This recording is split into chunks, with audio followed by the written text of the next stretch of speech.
Of the Citizens Assembly process, and we'll also have a plenary feedback session with some mop-up from the last weekend's questions as well. Now, unfortunately, Clodagh Harris couldn't be with us. She's just ill at the moment, but we had been talking to her, and she sent on the slides, and Art, who is our next in line guru on deliberative democracy, has very kindly agreed to present Clodagh's slides for us, and we'll be able to ask any questions that you might have on that. So I'm going to hand over to Art. Good morning, everyone. Thank you. As you can see, I'm not Dr. Clodagh Harris. So we send our love and best wishes to Clodagh, and thanks for the slides. It's very clear over the last 24 hours that people are starting to turn their minds to the next phase. So what happens next? How on earth can we go from lovely pictures of butterflies and hen harriers and golden fields of wavy corn into recommendations that are going to transform Irish society in relation to how it treats, behaves, and deals with biodiversity? So we're going to talk a little bit this morning. I've been in this kind of situation before too many times, and I can understand absolutely the fears that people have in relation to this, because this is like the night before your leaving cert. You know, you've done all the work, you've done all the studying, and then you wake up in the morning and you say, my God, I know nothing. You know, how am I going to face into that? So I'm going to spend a couple of minutes this morning talking about what happens over the next 3 weeks, and to give you some thoughts and suggestions about how we manage those fears together in the room. So the process is very straightforward. This is it, because the solution to all of this is not up here on the platform, it's down there with you, you know, so you get to decide. This is nothing to do with us. Our only job here, myself and Tim and the chair and all the secretariat, is to support you as you go on this journey to making recommendations. So, as you know, from last May, our first meeting, we all gathered in the room and you spoke amongst yourselves, you had roundtable discussions. Every single thing that everybody said has been noted. And we have reports from every single roundtable discussion. So we have a good sense of what you're saying and what you're thinking, and how that thinking has evolved over the last 6 months. And it has been a joy for all of us to watch. To be absolutely honest, we had a room full of people who knew nothing about biodiversity last May. And to listen to yourselves speaking yesterday with an authority and a confidence and a flair that would have been unheard of 6 months ago. You have developed an expertise in this subject unbeknownst to yourself, and your success is our joy. We're thrilled for you. And our job for the next 3 weeks is to help you crystallize all of that information and all of that knowledge and expertise into something that the Irish government and the Irish people can use in order to deal with this problem. So we have notes from each table from every weekend. So myself and Evine and Tim, over the next week or so, are going to gather all those notes together and start thinking about how we turn your thinking and your themes and your thoughts and your hopes and your dreams into something that you can actually decide on at the next weekend. On Monday week, we are going to send you 2 documents.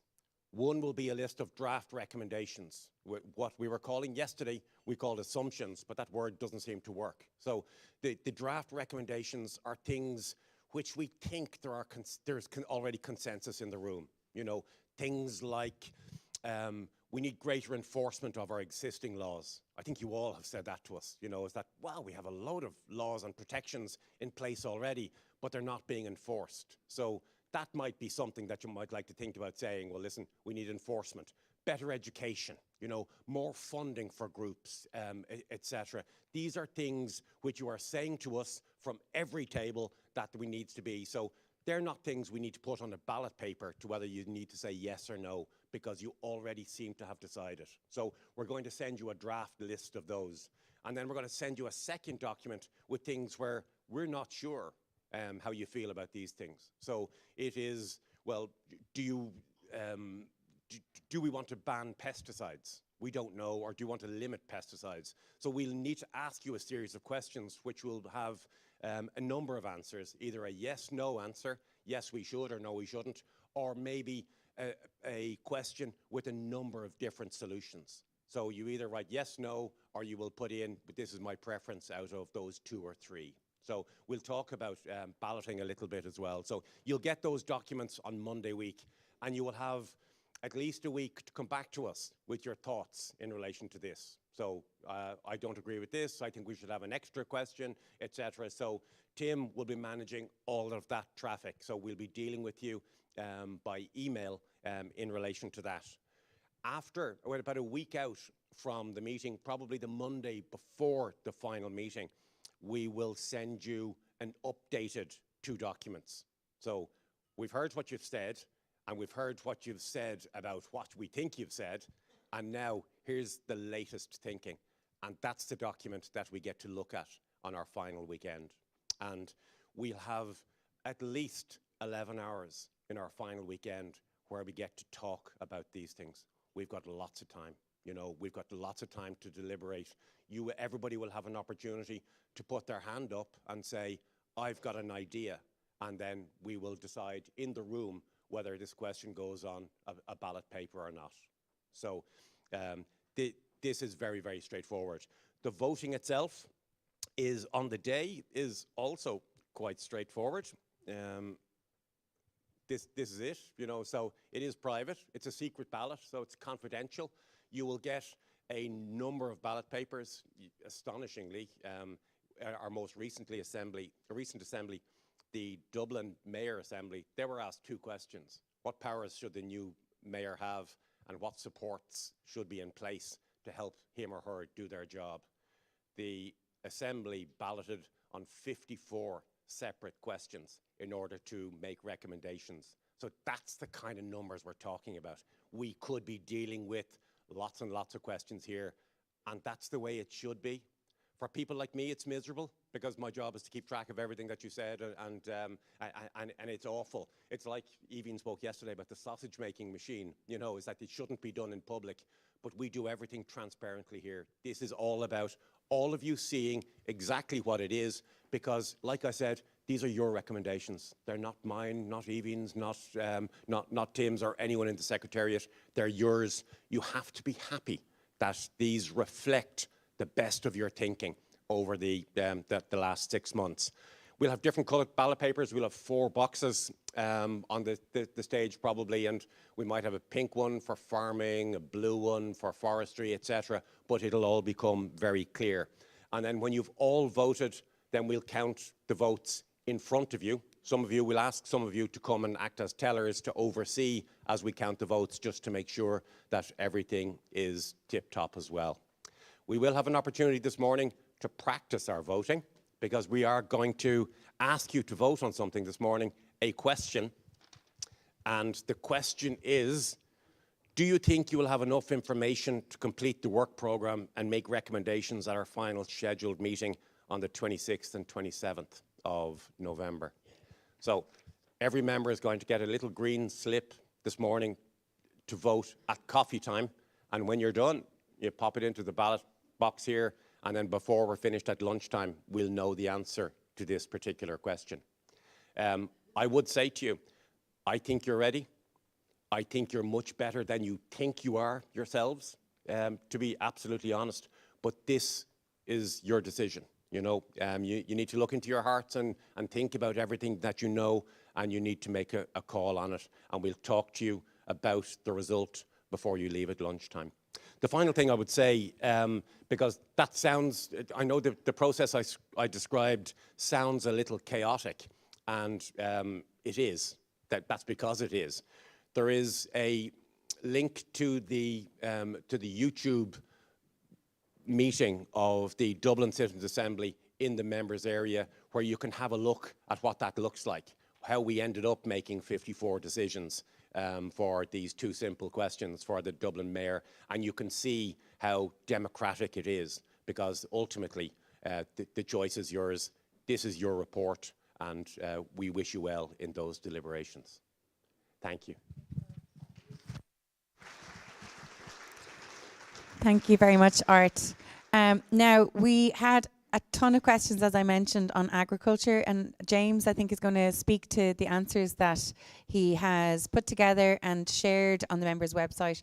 He's not going to go through them all because there's a lot there, but he's just going to briefly show you the document and talk you through if you want to go back and review it. We probably should have had you sitting up here, James, for that.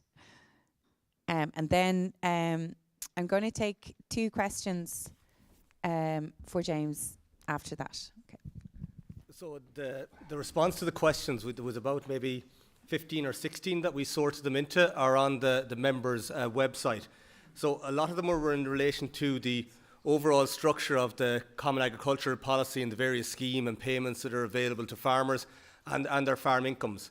Now, I deliberately, when I put the responses together, I copied and pasted the link to European Commission or Department of Agriculture website and their document. So the answers are the official responses from government or the EU Commission on your questions, particularly in relation to the scheme structure. So there is a lot of copying and pasting in this document directly from the websites to make it easier for ye. But also I put in the link to the websites so you can go back to the original sources.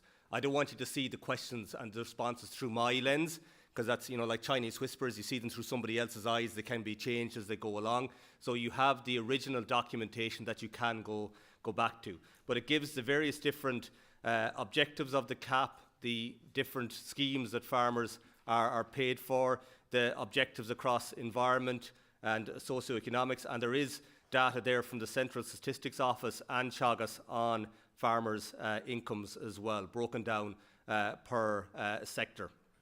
Then some of the questions at the end were in relation to how the European Commission works and potentially what farmers can do in particularly intensive areas.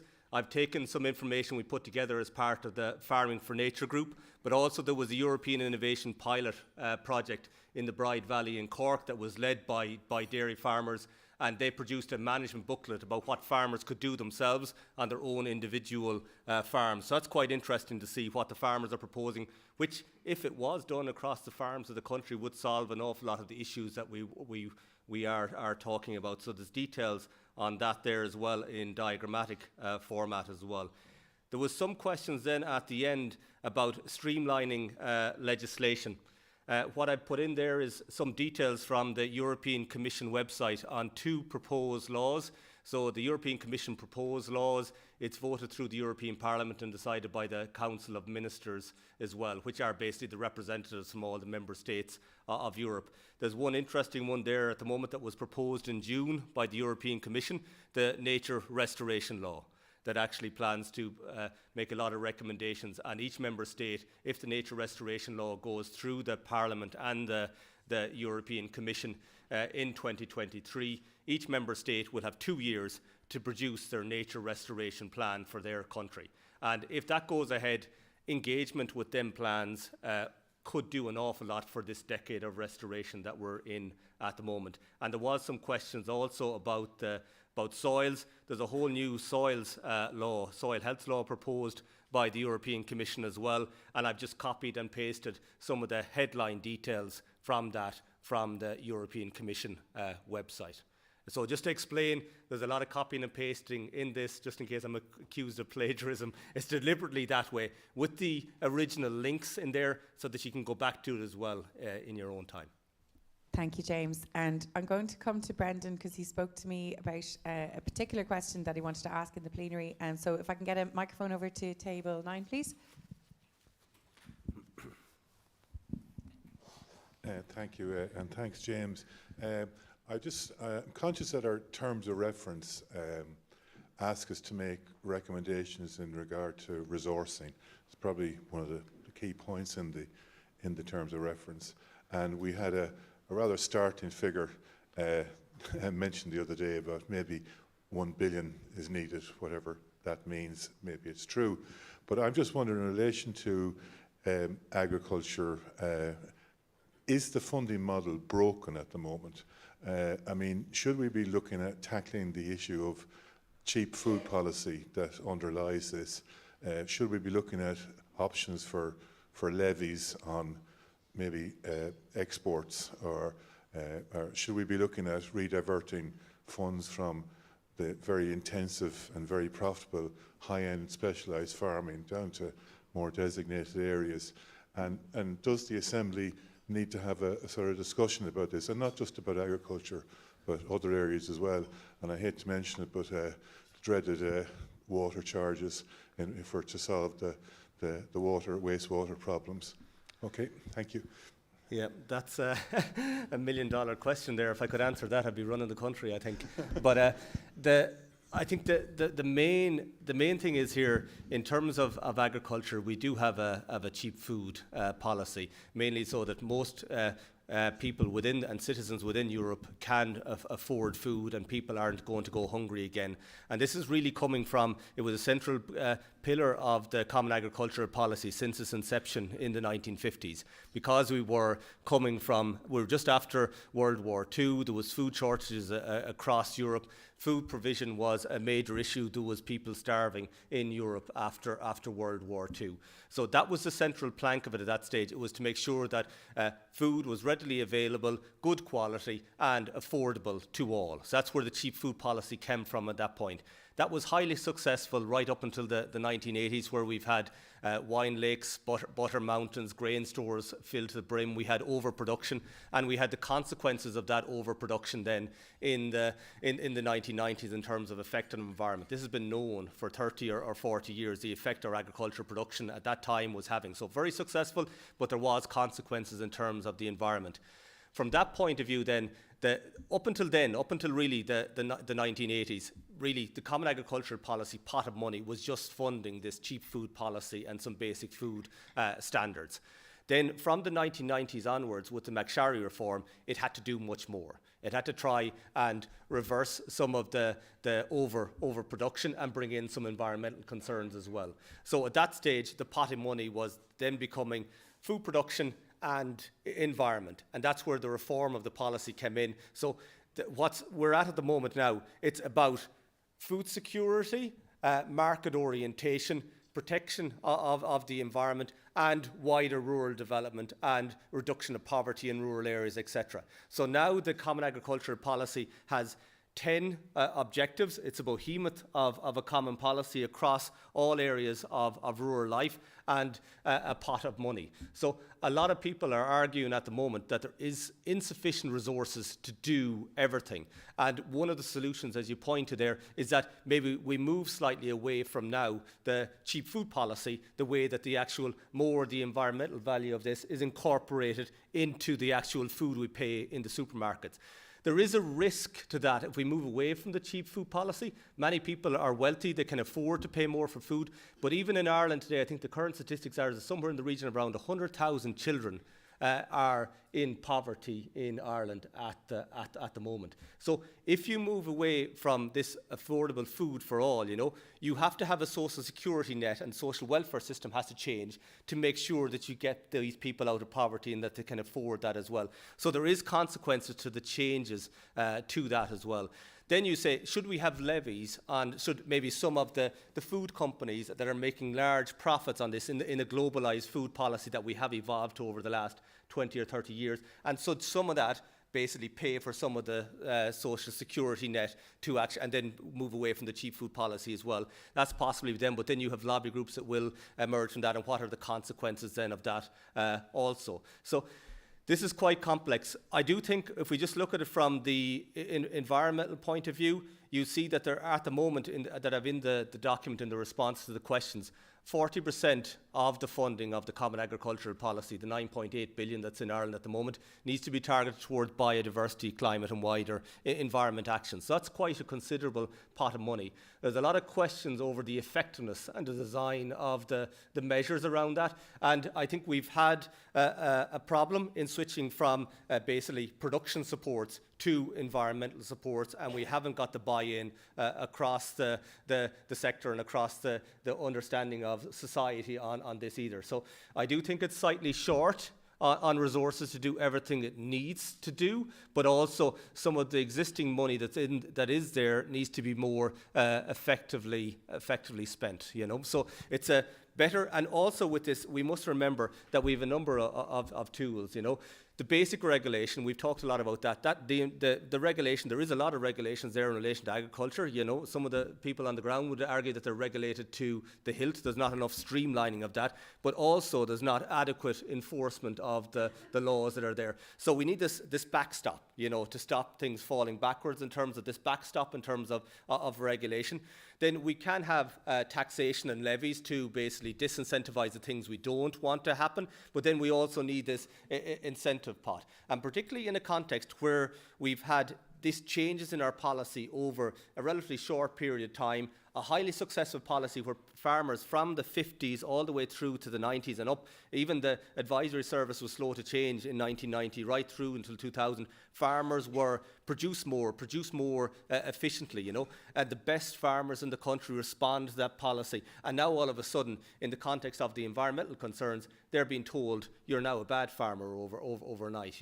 That doesn't sit well with anybody. If you were told in your job that you've been doing a great job for 40 years, all of a sudden the policy changed and now you're the worst person at your job in the country. That is not a way to incentivize change either. So there's an awful lot going on here, but regulation, taxation, levies and incentives designed in a more streamlined way, and we can have a better outcome for this. But there is a lot going on here. Thank you so much, James.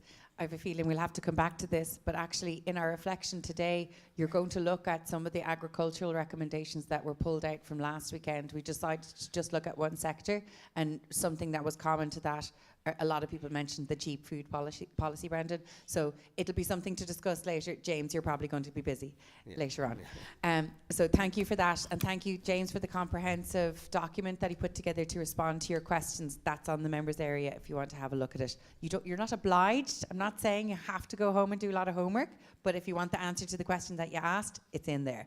And thank you for that, Brendan. So I'm going to get the microphone to table 12 to David, who had a question as well. Really a contribution to make. Thank you, David. Hello. Guramahagat Kehirluk. Boilam Namad Nodo a Kirkest Fui and Look Shul. So I want to ask a rhetorical question, and this is it. Can we envision a place for nomadism in modern Ireland? It's a rhetorical question, and it's not necessarily needing a reply, but just to put it on the record of the Citizens' Assembly. So we have records from the 9th and 10th century of legal texts concerning people in chariots with animals and no land. So I want to acknowledge all the people who have worked in the institutions of the state to improve housing and education amongst travelling people. Sometimes the borderland between settled people and travelling people feels like a place where no good deed goes unpunished. But my own family not only survived off-grid, but thrived off-grid in the days before plastic came in. As tinsmiths, they were able to buy not one house, but two houses, and that was back in the day, a couple of generations ago. I think for many families there was no choice, especially more recently. The Land Commission, there was a big opportunity lost. 1.5 million acres were repurposed to mainly farming families, 250,000 farming families. Commonages were put in private ownership and fenced off. And you had finally Charlie Haughey's policy of the final solution, which I think gave us the bolder policy of which I think was a policy failure. I haven't got much more to say except that there is lots of benefits to preserving one of Ireland's last clan cultures. I can give you an example of a working relationship that works well in my own village. We have a medieval meadowland which is also an amenity area, and my ponies graze that land and keep the grass down. So there's a working relationship that saves the council money and works for me. And I'd say something else. Travellers in the environment, like the Hare's Corner, you had the Travellers' Corner, and you know, talking about feral deer, hunting dogs, there is an apex predator in Ireland. It's called a lurcher, and it will kill a feral deer in under a minute. That sounds cruel, but it avoids that the animal either gets clean away or killed, and it avoids the issues of having wounded animals in the country as with other hunting practices. Finally, nothing says energy independence like trotting along the side of the road in your horse-drawn vehicle, you know, and we shouldn't dismiss all the options available to us. I would say imagining a place for nomadism in modern Ireland is giving everybody's little brave heart in their own heart a place for a free future for an Irish man or woman under an Irish sky. So thanks very much. And if you want to respond, do, but you don't need to.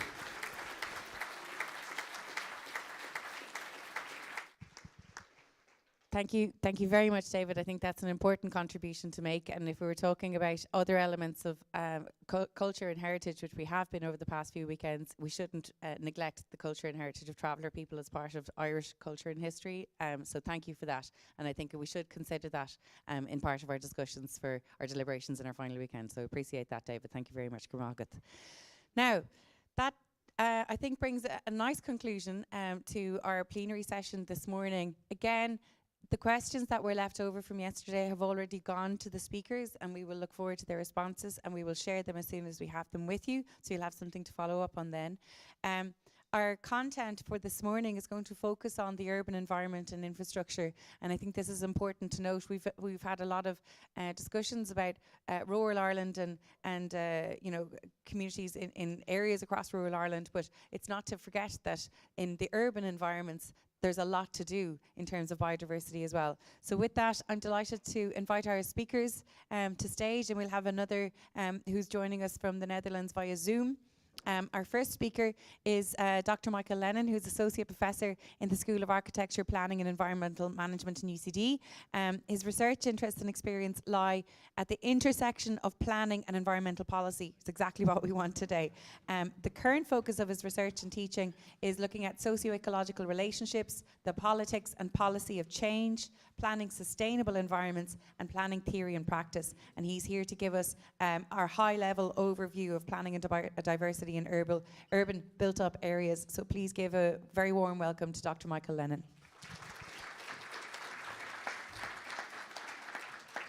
Thanks very much, Aideen. Can you hear me there, or do I need to put that up a bit now?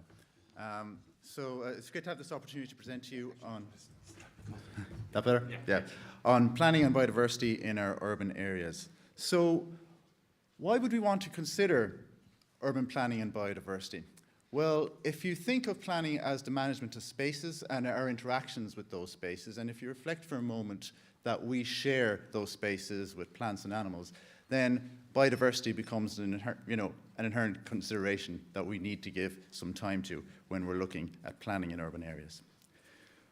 Trying to distill the complexity of planning into a short presentation is difficult, but I'm going to try and do that in a digestible format for you by introducing you to a thing called a planning star. And the first point of this star is law. So there's a vast array of legislation which comes into play when you're doing planning activity. You have what you've been familiar with. I've seen you talk about it in previous sessions, is the Habitats Directive, the Birds Directive, the Water Framework Directive. You also got property law that comes into play, but we actually have our own Planning and Development Act. And that provides the legal framework in which planning activity operates. There's also policy. So what is policy? Policy is essentially a statement of intent, how you see the world and how you'd like the world to be.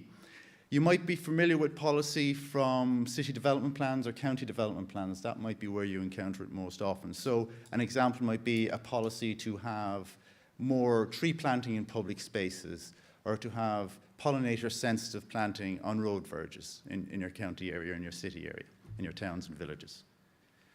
We also have state initiatives. Now, these initiatives in the urban environment might include things done by the Office of Public Works, such as flood prevention works, but also initiatives of local authorities, so city councils and county councils. So, for example, you might have something like creation of new parks or rewilding areas in new parks from a biodiversity perspective.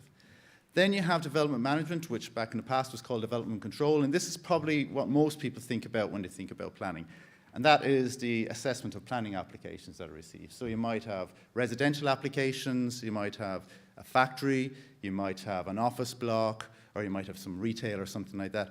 And the planning system then, the planners, when they're sitting in the city council or the county council, they assess those applications in the context of the policy that's already there. That's national policy, regional policy, city council or local authority or county council policy. And then to ensure that the decisions of the local authority are implemented and complied with, you have enforcement. So that's just, remember the shape, that's just a star, and we'll talk our way through that. So, but when you're doing planning, you're constantly confronted by a series of challenges. That's whether you're doing policy, whether you're doing initiatives, or whether you're doing development management. And chief amongst those challenges is that you're faced with competing issues all the time. Now, we here are very much concerned with biodiversity. That's why we're in this forum. We're talking about biodiversity loss, and we're hoping to reverse that or halt that at best. But when you're doing, for example, assessment of a planning application, or if you're making policy for the urban environment, you've got competing issues like salient issues like housing, which is constantly in the media at the moment. You've got regeneration issues, for example, in our rural towns. You've got flood management. It's been flooding last week in Wexford, for example. You've got employment issues, retail issues, transport issues, the move towards sustainable transport that really accelerated during the pandemic. You've got political agendas and, of course, climate change, which is shaping everything. So back to our star then. There's a number of weaknesses in the different areas of planning when you think about biodiversity. So these weaknesses create barriers to the successful conservation and enhancement of biodiversity in our urban areas.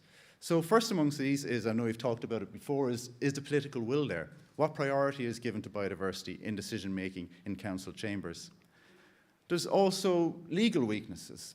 Whilst our Planning and Development Act is very good on environmental impact assessment, there is a whole part of that act on that. It's not so good when you're thinking about being proactive about enhancing the environment in urban areas. So if we've other parts of the act, for example, housing, there's a part on housing, and that's quite proactive in the last number of years, but biodiversity conservation and biodiversity enhancement, not so well represented in that particular act. And that leaves our first point, our legal point, a little bit frayed, a little bit threadbare. Then we have planner knowledge. Traditionally, planners would not have got a lot of knowledge or done a lot of courses with regard to nature conservation, biodiversity, so whilst they would be experts in housing and transport and retail planning and so on, biodiversity wasn't really discussed that much. They're doing a lot in climate change now at the moment, but not so much biodiversity. And therefore, those planners are coming into the system, and indeed those who've been in the system for several years, they're quite comfortable with doing environmental impact assessment and strategic environmental assessment, but not necessarily so much with nature conservation. And of course, the big issue then is local authority expertise and the deficits that exist there. So if you're a planner in a local authority, a city council or county council, and you've got some queries in development management, assessment of a planning application, or in the production of policy around issues of drainage, well, you can pop on down to the drainage section, talk to a drainage engineer. If you've got some concerns or questions about transport, well, you can pop over to the transport section, the transport engineer. But if you've got some concerns about biodiversity, who do you talk to? If you're lucky enough to be in the handful of local authorities that have a biodiversity officer, well, you can go and talk to the biodiversity officer. But who in most authorities do you go to? So there's a deficit of knowledge in those local authorities. And that influences what you do in development management, so that's the assessment of planning applications, and very pertinently in the creation of the policy framework in which those applications are assessed against. So now our stars begin to even look more threadbare. Another weakness or another challenge for planning that creates barriers to effective conservation of nature in urban areas is financial resources. They're often spread thinly in local authorities. And when you've got a lot of competing issues, housing, for example, transport, it can be difficult for local authorities to resource innovative nature conservation ideas. So we're beginning to lose another leg of our stars, begin to fade back.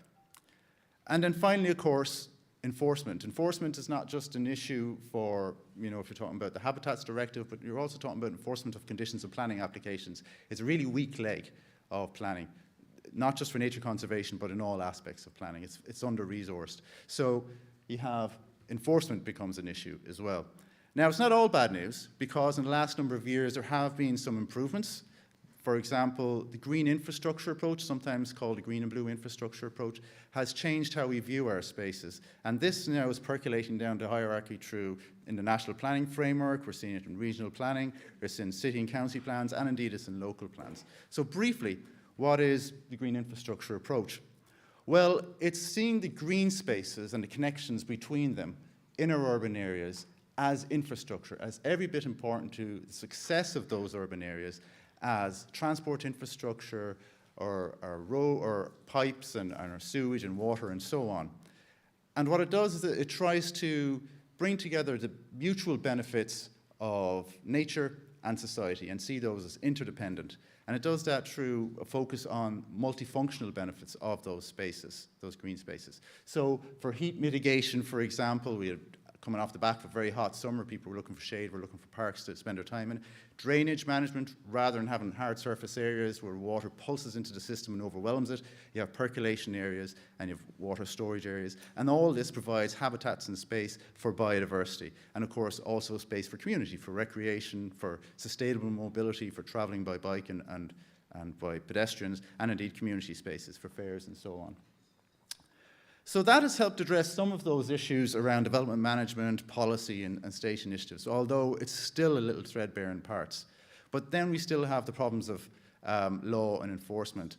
So we can look abroad to some innovations that have taken place in other countries which are experiencing similar issues and what they have tried to do as potential ideas that we might want to think about.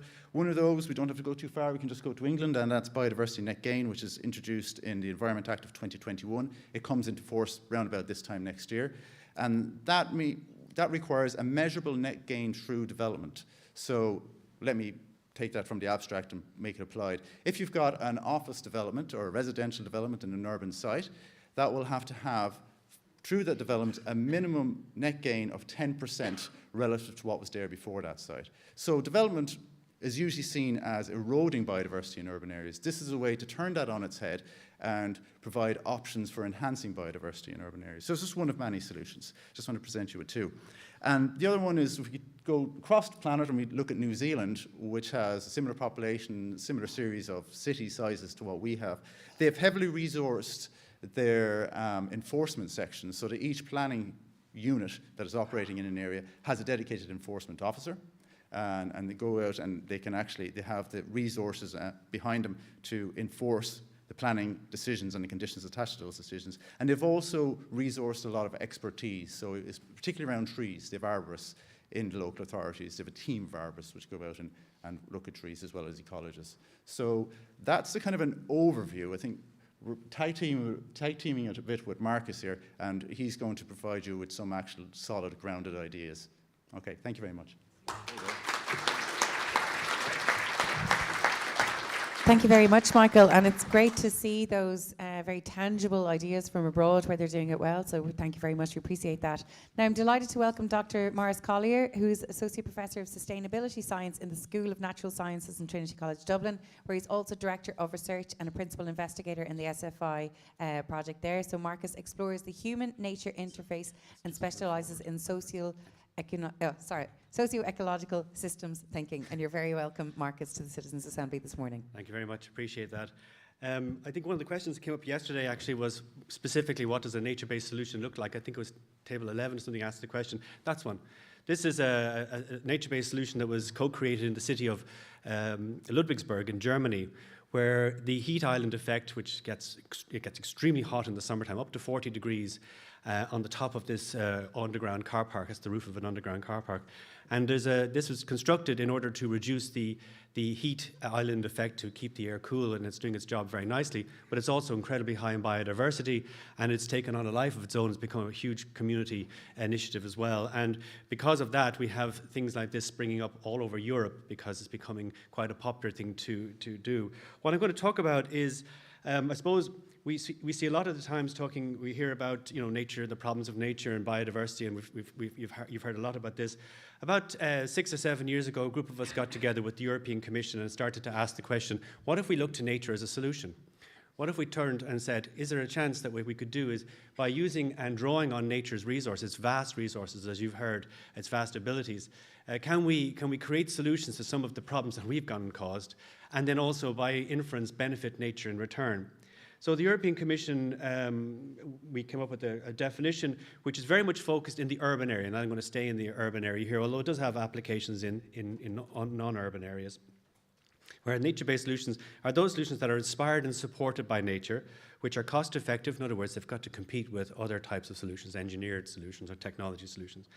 And simultaneously provide environmental, social, and economic benefits. They're co-benefits.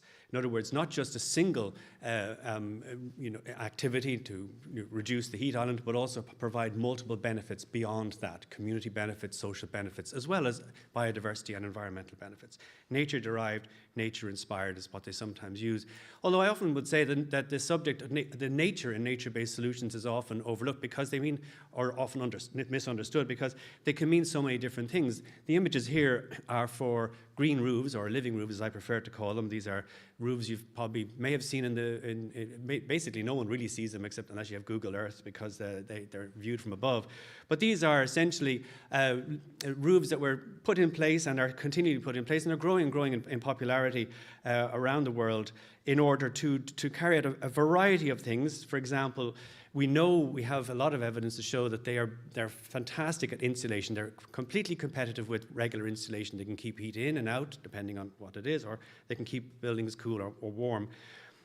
We heard yesterday about water attenuation, or slowing the flow. I thought that was quite interesting. But living roofs would then discover that not only are they good at growing plants and perhaps reducing some of the other environmental activities, the other environmental issues in cities, but also for slowing water down. And as you may have heard, we have a combined sewer and rainwater system here. In many countries they do as well. So the more you can do to slow the flow down from these hard structures in urban areas, the better it is for downstream flooding in communities. We know also that they can reduce noise, and in some cases glare, especially in large cities. And they can also capture carbon. That's the other part of this that we tend not to talk about. In other words, they started off being something that we put in there to do a job for us. It's looking at nature as a kind of a technology in some ways, to do a job for us. But at the same time, we actually start to derive greater benefits, wider benefits in areas. One of the things that we are trying to do is that the more of these living roofs that we can get into cities, and many cities are doing this now, the more we can provide that corridor system, that stepping stone system between habitats, between large parks, for example. So, for example, between the Phoenix Park in Dublin and Bull Island, that's a stepping stone corridor there, that type of idea, the better. But it's very much a difficult area to work in, because the type of plants that can grow in these areas are the type of plants that typically grow like on cliffs or on beaches. So in other words, they're pretty rugged, very urban in their nature, but not exactly the highest supporter of wider biodiversity. But other people have got different ideas. And the top picture there is the Vancouver Conference Centre. And that is built specifically to attenuate huge volumes of water using a variety of native grasses in some cases, but other wildflowers to the area. And it's incredibly productive. Vancouver gets about the same amount of rainfall as Donegal does, the Northwest does in Ireland.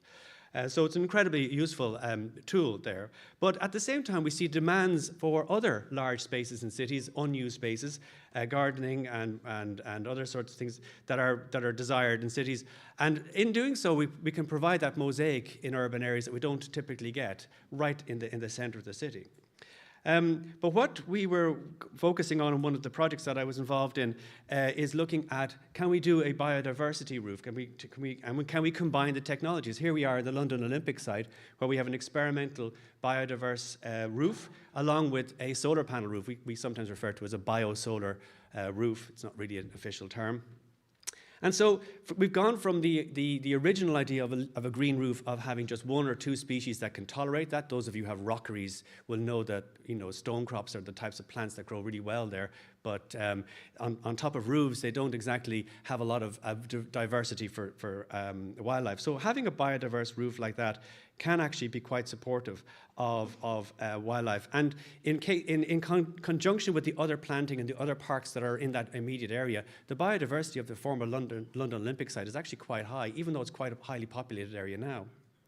So over time, we've gone from the living roof thing. I should also say that nature-based solutions is really only around about 6 or 7 years as a phrase. It's not really been used before. I know it's quite cumbersome as a phrase. So, but people are starting to adapt it, and now we're looking at living walls. You can see examples here of how the hotel here on the bottom right has a living wall on the outside of it, and you can see from the thermal imagery that we took that there's very good insulation qualities here. It's also quite nice to look at, because once we get down to the living structures at ground level at our ISA, we start to get into the area of design. We start to get into the area where people are saying, well, it's not just biodiverse, but also we can have, it looks really good and it improves property values and so on. And we start to get the real sense of what the potential for a nature-based solution in an urban area is, in terms of noise control, in terms of heat, in terms of light, in terms of just your natural comfort. I mean, you kind of smile when you see a building just completely covered in plants, because it just seems out of place in an urban area. Other people and other companies have started looking at diverse ways of incorporating nature-based solutions into regular structures like bicycle sheds and bus shelters and gate pillars and so on. These are not plants that are growing on something, they're growing in a medium. They're like in little small pots that are attenuated or that are stuck on the side of the building, or the top of the building. I should also, you're probably asking, are there any in Ireland? Well, yes, there are. I took some random selection of ones that I found in Ireland. I found one in Dublin Airport last month. I didn't realise it was there. If you go into the Terminal 1, the hallway there, it's actually quite quiet as you go in the door. It's quieter than you expect, and it's because of this moss wall that you can see there on the south, on the side of the wall. Also, we have our urban drainage systems there. That looks for all the world like a dry riverbed, but if this is in Pelletstown in County Dublin, the interior living wall, that's on Board Bia offices. It's meant to look like a map of the world, although plants have a mind of their own and they start growing all over the place of the world, kind of got out of shape there. Russia, certainly. Less said of that, the better. But we see that we now start, in terms of biodiversity, not so much indoors, but in terms of human well-being and things like concentration, innovation, we've already recorded them increasing concentration and increasing well-being in places that have high levels of planting in the indoors. So we're actually thinking this could also happen on the outdoors. And our own botany building here has a rain garden at the front of it, and behind there we have the business school, which has this rather elaborate affair of biodiverse brise soleil, I think is the official, and the architects would correct me if I'm mispronouncing it. So just finishing up, I want to say what the potential for nature-based solutions, and we were talking earlier about poverty and hunger early on. By 2050, the World Health Organization, about 70%, about 6 and a bit billion people will be living in urban areas. Already many countries have a larger population of people in their cities than not in their cities, but about 6 billion people, and we are estimating about a third of those people will be at or below the poverty line. So they're, other than seeing it on the television, they're never really going to be able to get to see a national park or outside of a city. So really the only real contact that many people will have in the future, certainly that many children will have in the future, is the greenery that's around or in and around their house or their neighborhood. So green infrastructure, as Mick said earlier on, and nature-based solutions in urban areas will take on a much, much more increasing and important, they're much more potent, they will be much more potent in the future.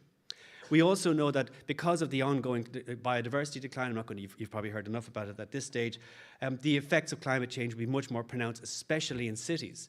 And we know that these living structures actually have the potential to deal with this, But the other thing we also have to feature in is, unlike grey infrastructure or constructed infrastructure, they appreciate over time. They get better over time. They grow. They develop their own, let's say, personality, but their own diversity and so on. And so they tend to have a much more a longer potential for life. And we know that there's plenty of sealed over and underused spaces in our cities that are calling out for it. They can be put, by the way, living roofs can be put on slopes. It doesn't have to be a flat roof, so they can be put anywhere if you want.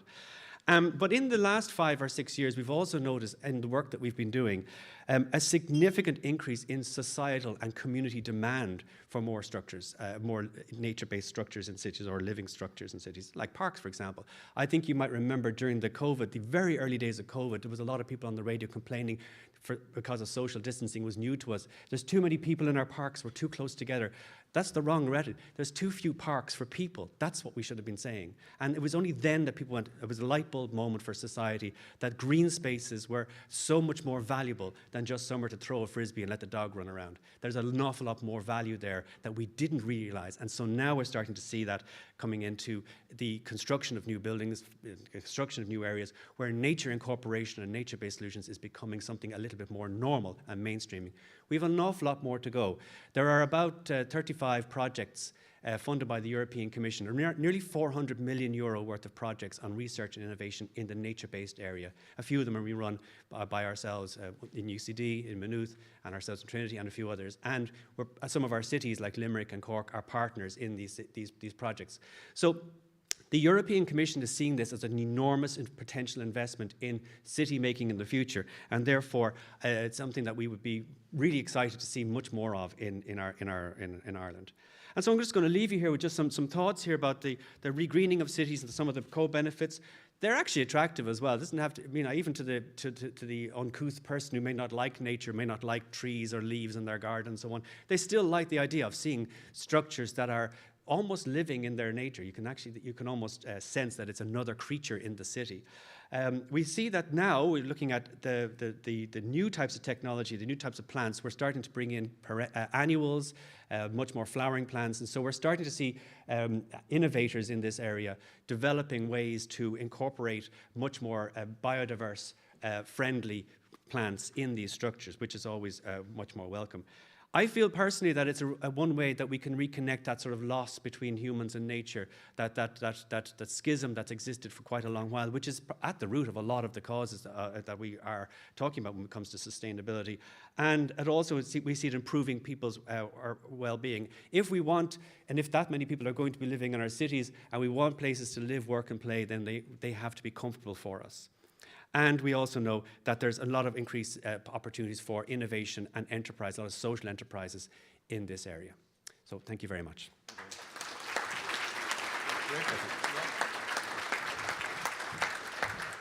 Thank you sincerely, Marcus. I think there's lots of great ideas there to capture in our discussions later. Now, I'm delighted to introduce our third speaker for this session today, and I'm going to absolutely mangle the name, and I do apologise about that. Jeroen Schenkels, who's a green advisor for the city of Utrecht in the Netherlands. Jeroen, we were pointed towards the Netherlands for very many examples of good practice, and so we're very delighted to have you speak with us today, and thank you sincerely for giving up some time on your busy morning with your family, I'm sure, for addressing the Citizens' Assembly. We are incredibly grateful, and I'd like to ask the room to give you a warm welcome. Thank you. Good morning, everybody. My name is Jeroen Schenkels. I'm a senior policy advisor at the Spatial Department in Utrecht, and responsible for, no, not responsible, but involved in the green structure planning of the city. I first will open my presentation. Thank you, first of all, for this invitation to present on this assembly.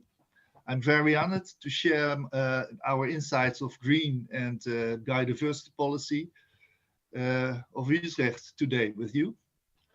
Well, the slide you see now is the dream of Utrecht in 2040.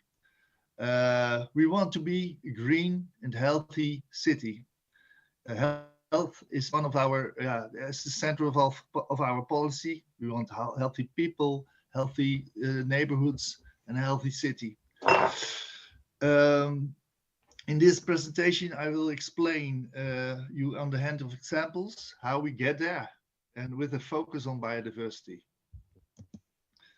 First of all, I want to introduce you to the city of Utrecht. It's Utrecht is the center of the Netherlands. It's a very compact city, so the housing is very tied to each other, the districts, and we have a beautiful surrounding. But that's not what you see on the picture. You see the medieval Dam Tower. We're very proud on it. We have just opened our city canal, and then you see on the picture on the left.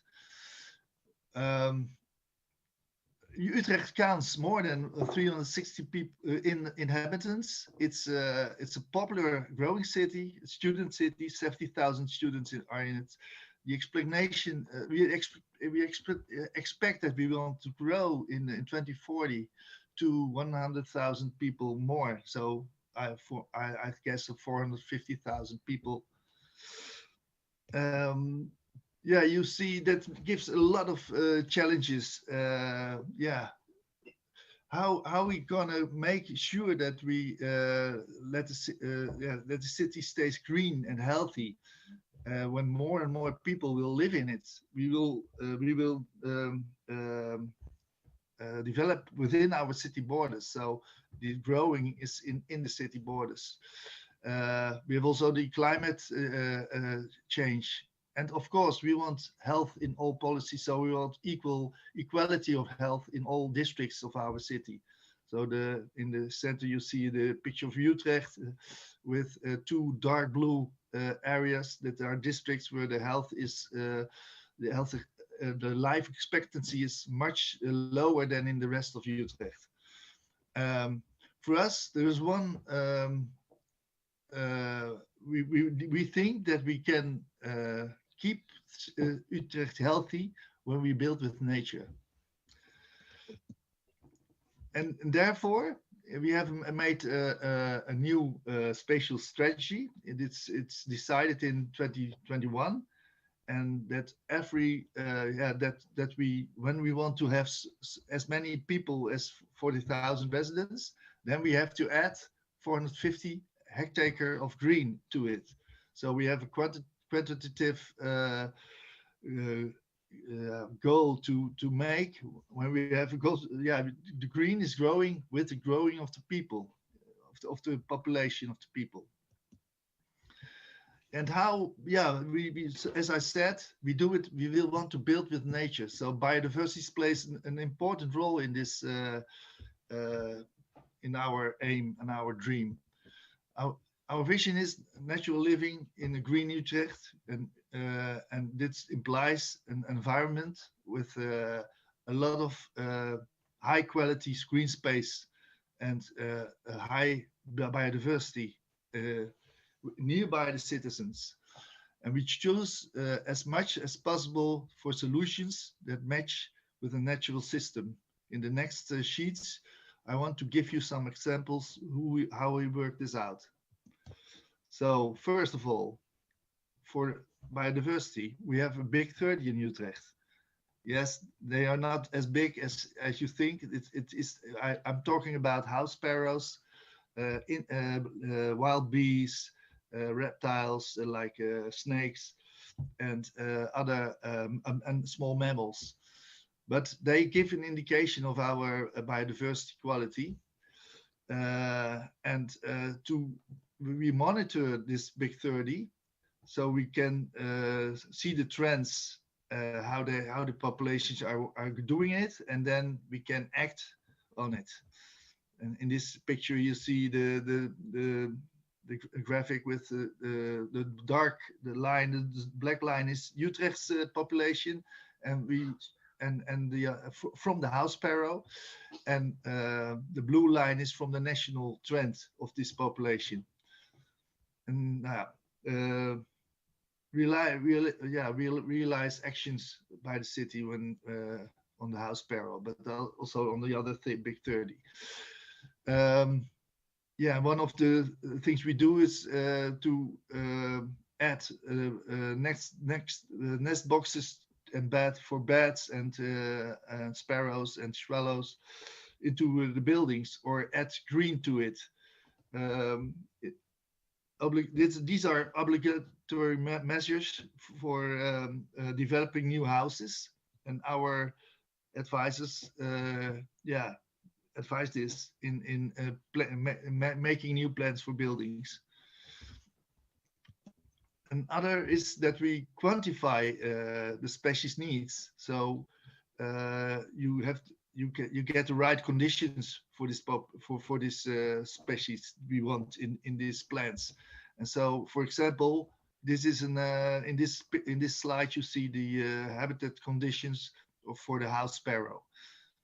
For instance, they need a minimum of 30 nesting boxes per hectare, a minimum of 1 square meter vertical green per hectare, a minimum of 500 per hectare with feeding spots within 50 meters of the nesting site. All these kinds of conditions are sorted out by our ecologists, who are sitting in a multi-disciplinary team who makes these plans.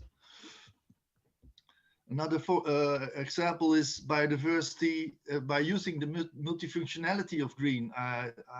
It's like the speaker before me already explained. These are nature-based solutions, and one of a famous one of Utrecht is the bus shelters.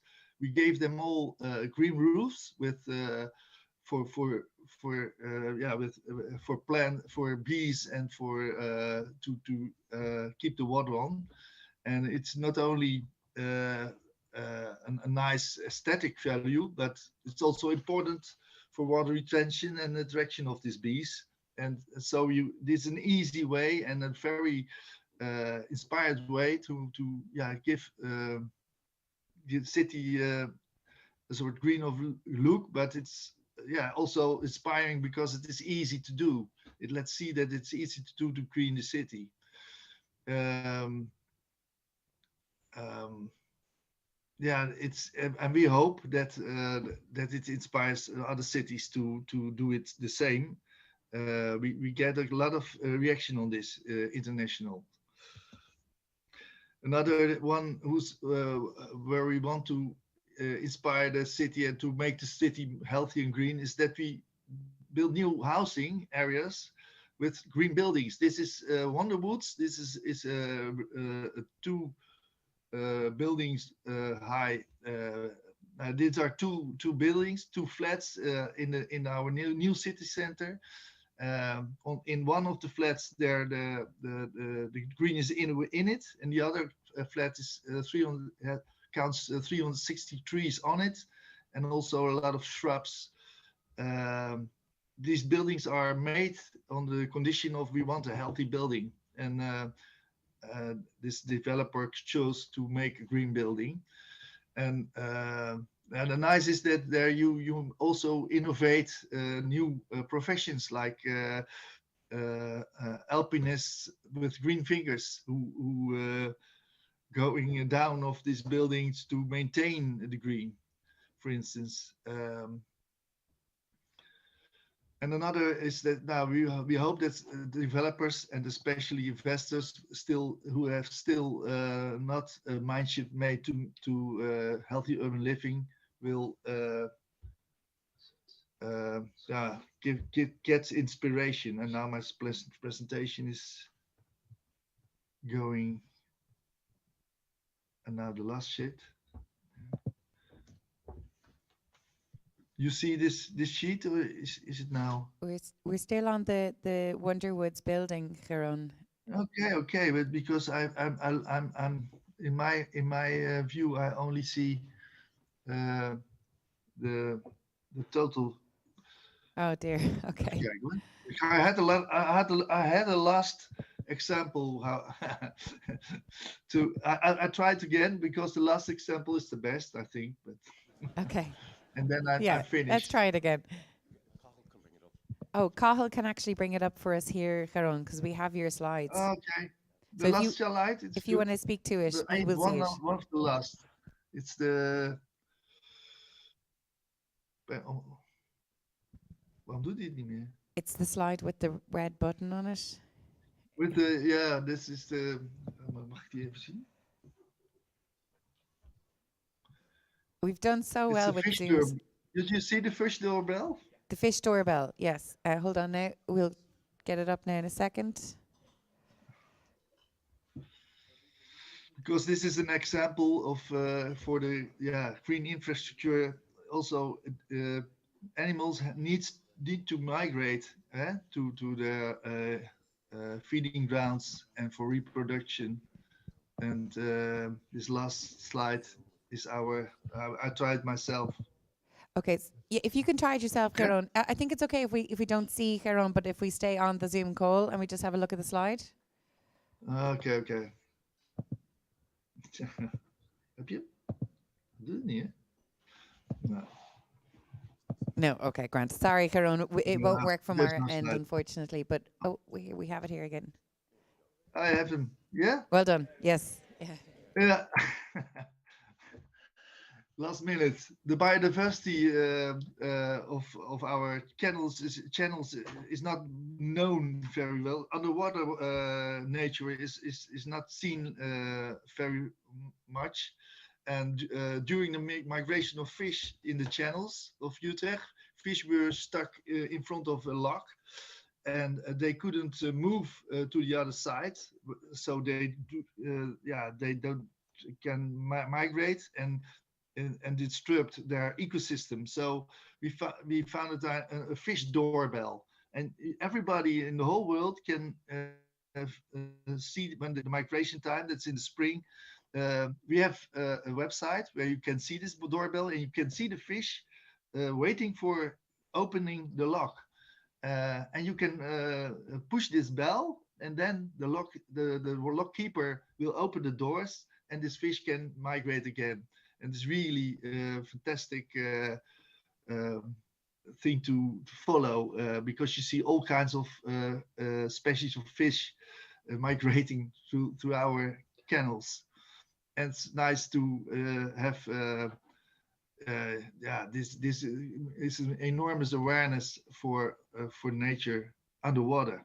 Also, it's very important in the Netherlands because we have a lot of water, sweet water. So this was my presentation, and when I understand that there are questions later, but when you want to ask me other things, you can reach me on this email. You see underneath, and when you want to see more examples of city nature, and we have a platform with citizens. It's the buurtnatuur030.nl. Buurtnatuur is district nature, you can say, neighborhood nature. And you see a lot of people who are enthusiastic about nature in the city, and they have all kinds of ideas, and they exchange this. And we also want to bring people together so that we can make ideas for bringing nature to the city much richer than now already are. So I hope my presentation inspires you a little bit. And I hope to see you soon in Utrecht. Okay, thank you. Thank you, well, Sharon. Thank you, well. And if you don't mind holding on for 20 minutes, we will have questions afterwards. I'm going to start the questions for 1 second because Sharon is talking about the team that is there in the city of Utrecht that are planning all of this. So Marcus and Michael, are there, like, who is that person in Ireland, or does that just not exist yet? It depends on the local authority. Sorry, is this on? Yeah. It depends on the local authority, and it depends on the resources they have and the priorities of that local authority. So in our city authority here in Dublin, so we've the City Council, we've Fingal, we've South Dublin, and we've Dún Laoghaire Rathdown. And they are to be fair to them, are better resourcing these issues than some of the other local authorities. So it's down to often political priorities. So, but could it be something that all local authorities and councils should have a multidisciplinary environmental team that would include a biodiversity officer and an environmental or ecologist or an environmental planner? Is that something that just hasn't been done? It could be mandated. We are due to get another 10, I think it is, new biodiversity officers, but they're going to be split between counties. A lot of them are going to be sharing across county boundaries. So that's my understanding of it. So they're going to be very busy. Imagine planning applications coming in or policy formulation activities. It's going to be quite a challenge for them to do all of that. Thank you. And then another thing that I do apologise, but I'm going to take my veto as one member of the Assembly to take some questions, because you'll be able to take them in the roundtable discussion. But we haven't heard anything mentioned about fake grass, and it's something that is debated so often in community groups and in households. We even had a debate in my own home about it, and it's been totally knocked on the head now. But what from your personal opinion or from your expertise, Marcus and Michael, what would you say to the Assembly on that? Yes, I mean, we do get a lot of, literally in this case it is greenwashing, it is, carpets pretending to be grass, and it's not really suitable. I question the longevity of it in the first place. I mean, it would certainly not last like a proper lawn or grass area. We do get this a lot. We also get in certain other places I've seen fake living structures indoors, 4 or 5 stories high, all plastic. You've probably seen them around the doorways into restaurants or something. We get a lot of that coming out, and it's really just jumping on a bandwagon for attracting people in. It's not the same as trying to actually affect nature and to make a positive step towards sustainability in a building. So it's not really like that. It'd be like going out and buying a lot of plastic plants for inside your house. I don't think many people would want to do that. So it speaks to a type of fussiness or neatness that perhaps has gone, let's say, to the extreme level. Thank you. Now I'll let you ask your own questions as our speakers can wander around. And Ciarán, we will come back to you at 25 past 10, or 25 past 11, I think, in your time, for extra questions. It might be 10:30. Okay. Thank you, everyone.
Held up by table 9, is it? Yeah, no problem. Now, there's a lot obviously happening. I don't have questions, do I, on my urban environments? Oh, I do. Apologies. Okay, so I see some questions here, and I might take one question from table 6, and that's Sheila, just because it's specifically going to Chiron, and I know Michael and Marcus have been talking to tables, so if we can get a microphone to table 6, please. Thank you very much. We were wondering how are the health benefits measured? So Utrecht seems to be really pushing the green health aspect of it. So how are they measured, and what time frame could you expect the positive impacts to be delivered within? Chiron, did you hear that? Not quite. Oh, But unfortunate. Okay. it's about when we reach the aim. It's the health benefits of the green spaces, and how are they measured? And the time frame that they're measured in as well. Okay. It's not especially measured on the health of the green, but more we have a health monitoring, and we have monitoring every year of our city, of the state of the city. But for the health, we do a 4-yearly monitoring, and then we see we look at the progress of it, and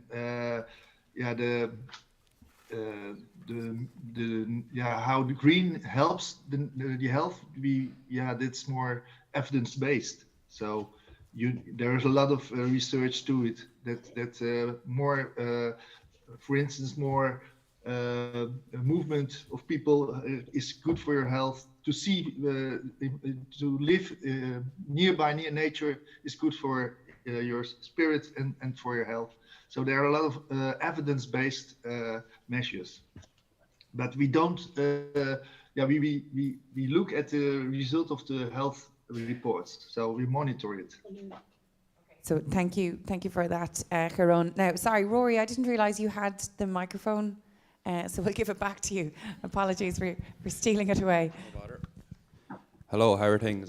On our table, we were talking about like vandalism, like the inevitability of it at times, and we just wanted to get your, I suppose, this is for the three of you, just do you have any experience of these lovely structures, you know, getting vandalised or anything like that? Thanks, Rory. Who would like to take that, Marcus?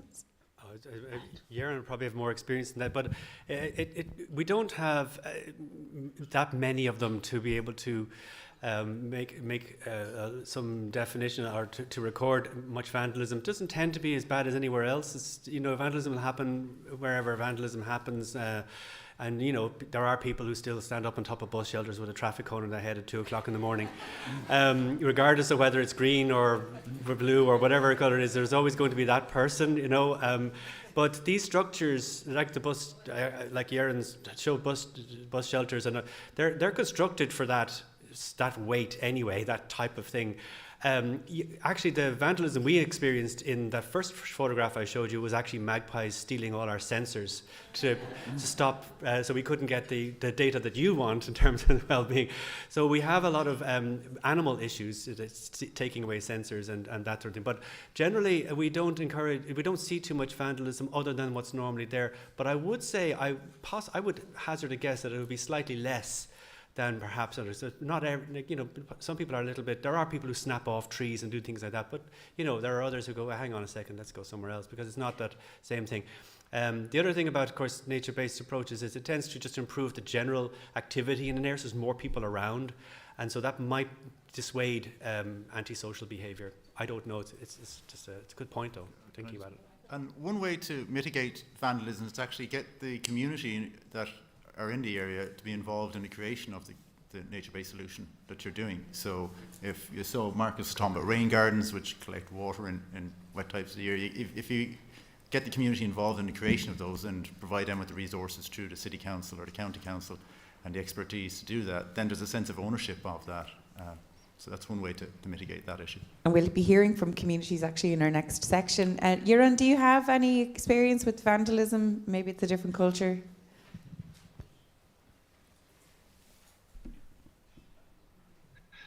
Oh yeah, I think that's the involvement of making your when you design these nature-based solutions, you do it from the phase of idea to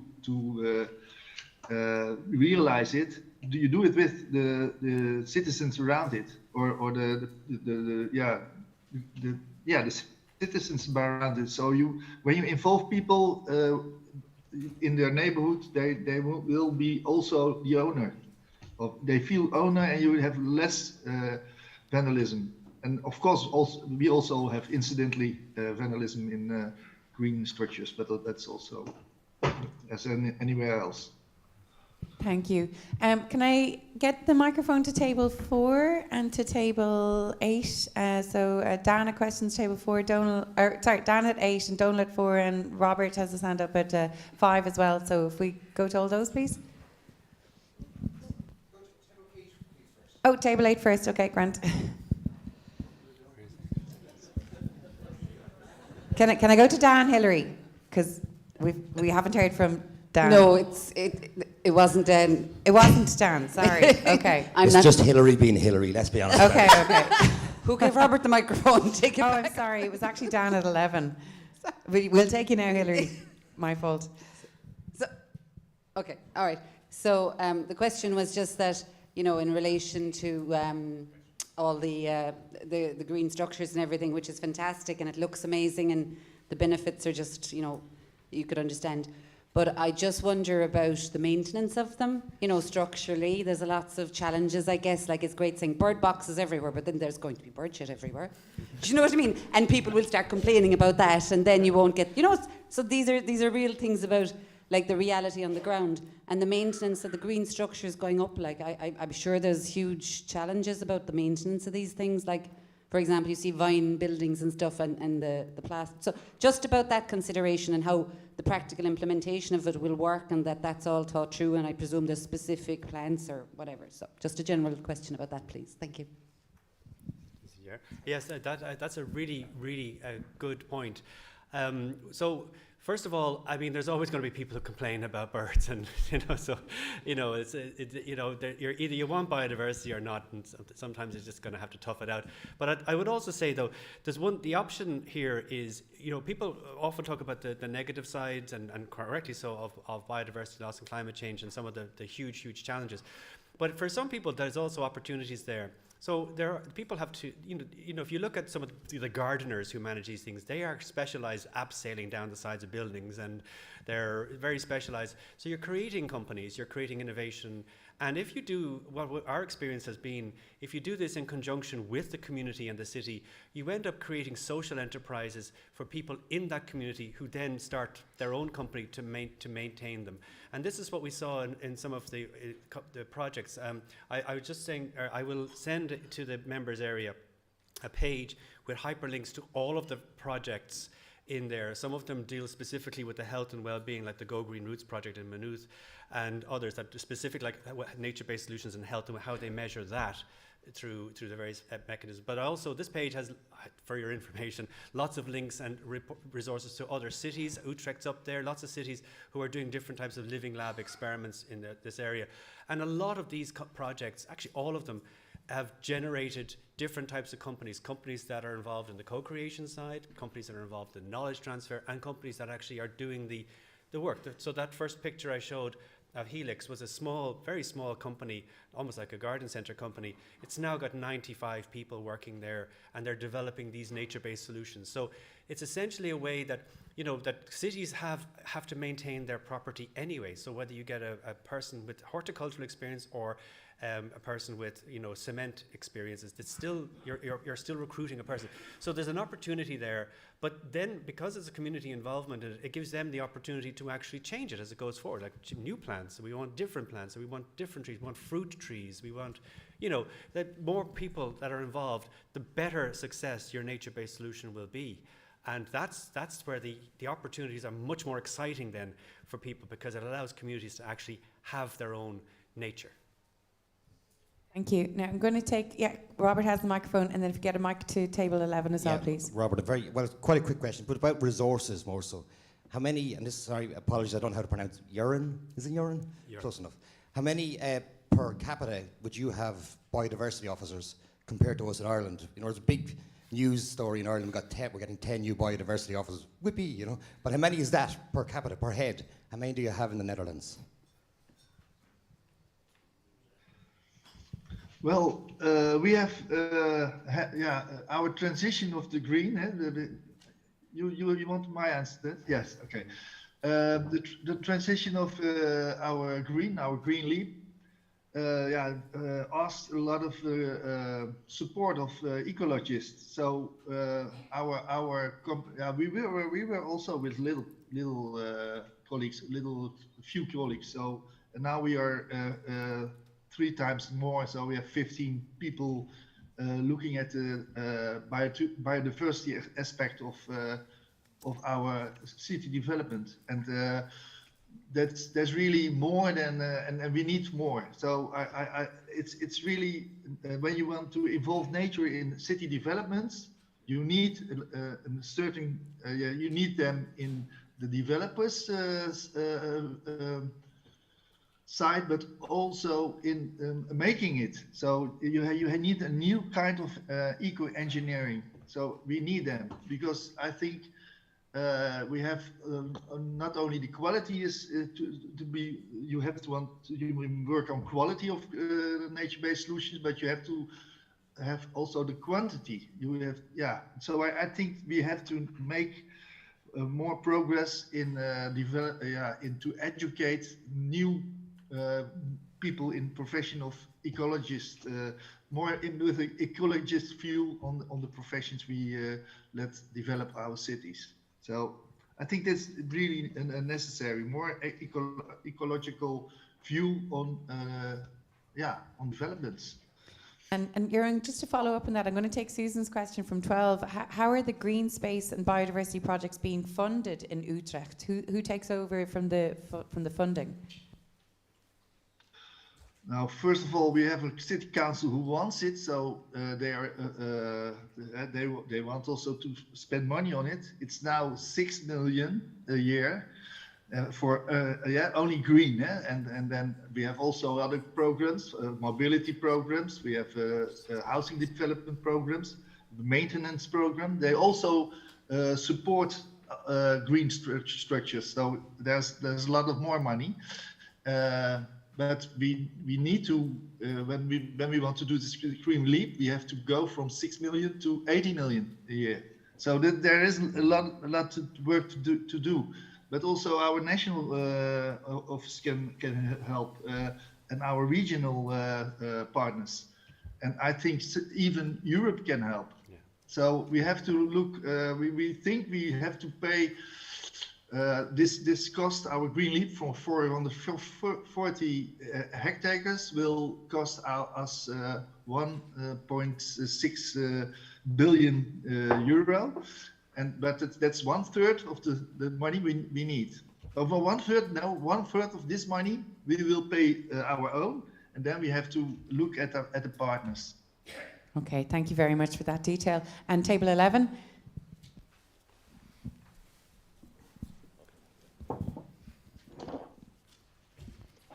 Good morning, I'm Dermot. Are these living roofs and living walls adaptable for private houses? And is there will there be an integral structure to the house, such as dampness and?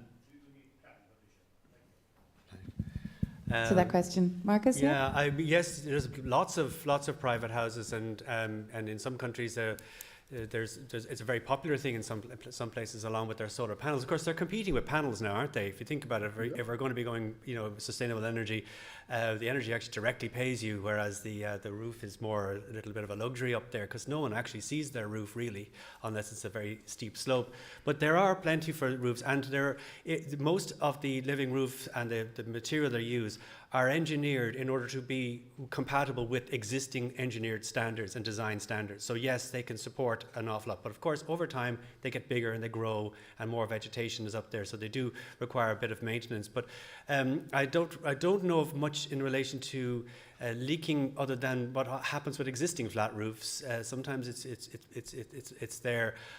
We've not seen very much in that respect at all in terms of the negative side of it. There's certainly been none that I know of anyway that have collapsed or had any catastrophic issues. Remember that they're there put on roofs that can do some of the roofs that are manufactured in very sort of like sheds that are very thin, they wouldn't be able to support. But if you can walk on a roof, you could certainly put, if a human can stand in one place, then it's the same weight more or less as a person there. So it has a certain amount. And most normal buildings are constructed now to much higher standards. I don't know about planning, Mick.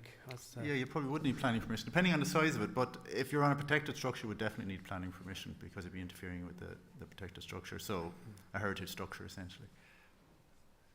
But for a normal house, you wouldn't necessarily need plan, or would you? Depends on what you're doing. If you're doing something half the size of this table, probably not. But if you're doing an entire roof, okay. Yeah. Okay. Well, more to be discussed. Unfortunately, we don't really have time. Keith, can you? Well, let's take it really quickly, and then we can chat about it over coffee. Thanks. This end result is fantastic, and it's definitely a target to head towards, but to get there we need to have policy to follow it on. So the question I have is, in terms of the EU 2020 biodiversity strategy, they've set a target of 30% for biodiversity. Should that become a mandatory inclusion in county development plans and zoning? And secondly, environmental impact assessments. Should the appropriate assessments be reviewed to include a positive biodiversity improvement plan? Thanks, Keith. Michael? Well, I'm not probably in a position to tell you what things should be. I think that's you guys are making that recommendation as far as I understand things. But you can look elsewhere to see what they're doing, and that's one of the examples I gave you with regard to biodiversity net gain, which is a way of trying to unlock the potential of development land for biodiversity enhancement rather than just biodiversity death by 1,000 cuts through development over time incrementally. So it's trying to reverse that process. So you can introduce those kind of ideas, but I think you have to make the recommendations. I don't think that's my job. Jeroen, did you have your... Oh, my goodness. Oh, dear. Oh, okay, phew. So... No. Okay, we should get up. Is it really a fire, or is it Jeroen, did you have something to say to that? I don't know if we should leave or not. Can I ask someone in the secretariat to check that? I'll be concrete. We need money. We need instruments to make this happen with nature, and we need laws because we need norms for we need quantify and quantitative and qualitative nature in our city, and then you need also know how much that is. So you need norms also. So. Okay, thank you very much. I hope the biodiversity strategy will help, and also the nature restoration law that Europe now started. Thank you. So the nature restoration law seems to be key to your question there, Keith. Thank you sincerely to Marcus, to Michael, and to Jeroen. We will now have a coffee break, and in that coffee break, you will have a ballot. That ballot, as Art referenced, do you think you will have enough information to complete the work programme and make recommendations at our final scheduled meeting on the 26th, 27th of October? If you tick your box and put it in there, and have your coffee. We'll come back at 11:05. Jeroen, thank you. Marcus, thank you. Michael, thank you.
keep a close eye on them while they're listening to the presentations. Anybody can go over if they want to oversee, but they're going to have a count while we go to our next section. So hope you enjoyed that session on our urban environments. I thought it was very, very, very interesting and very helpful as well.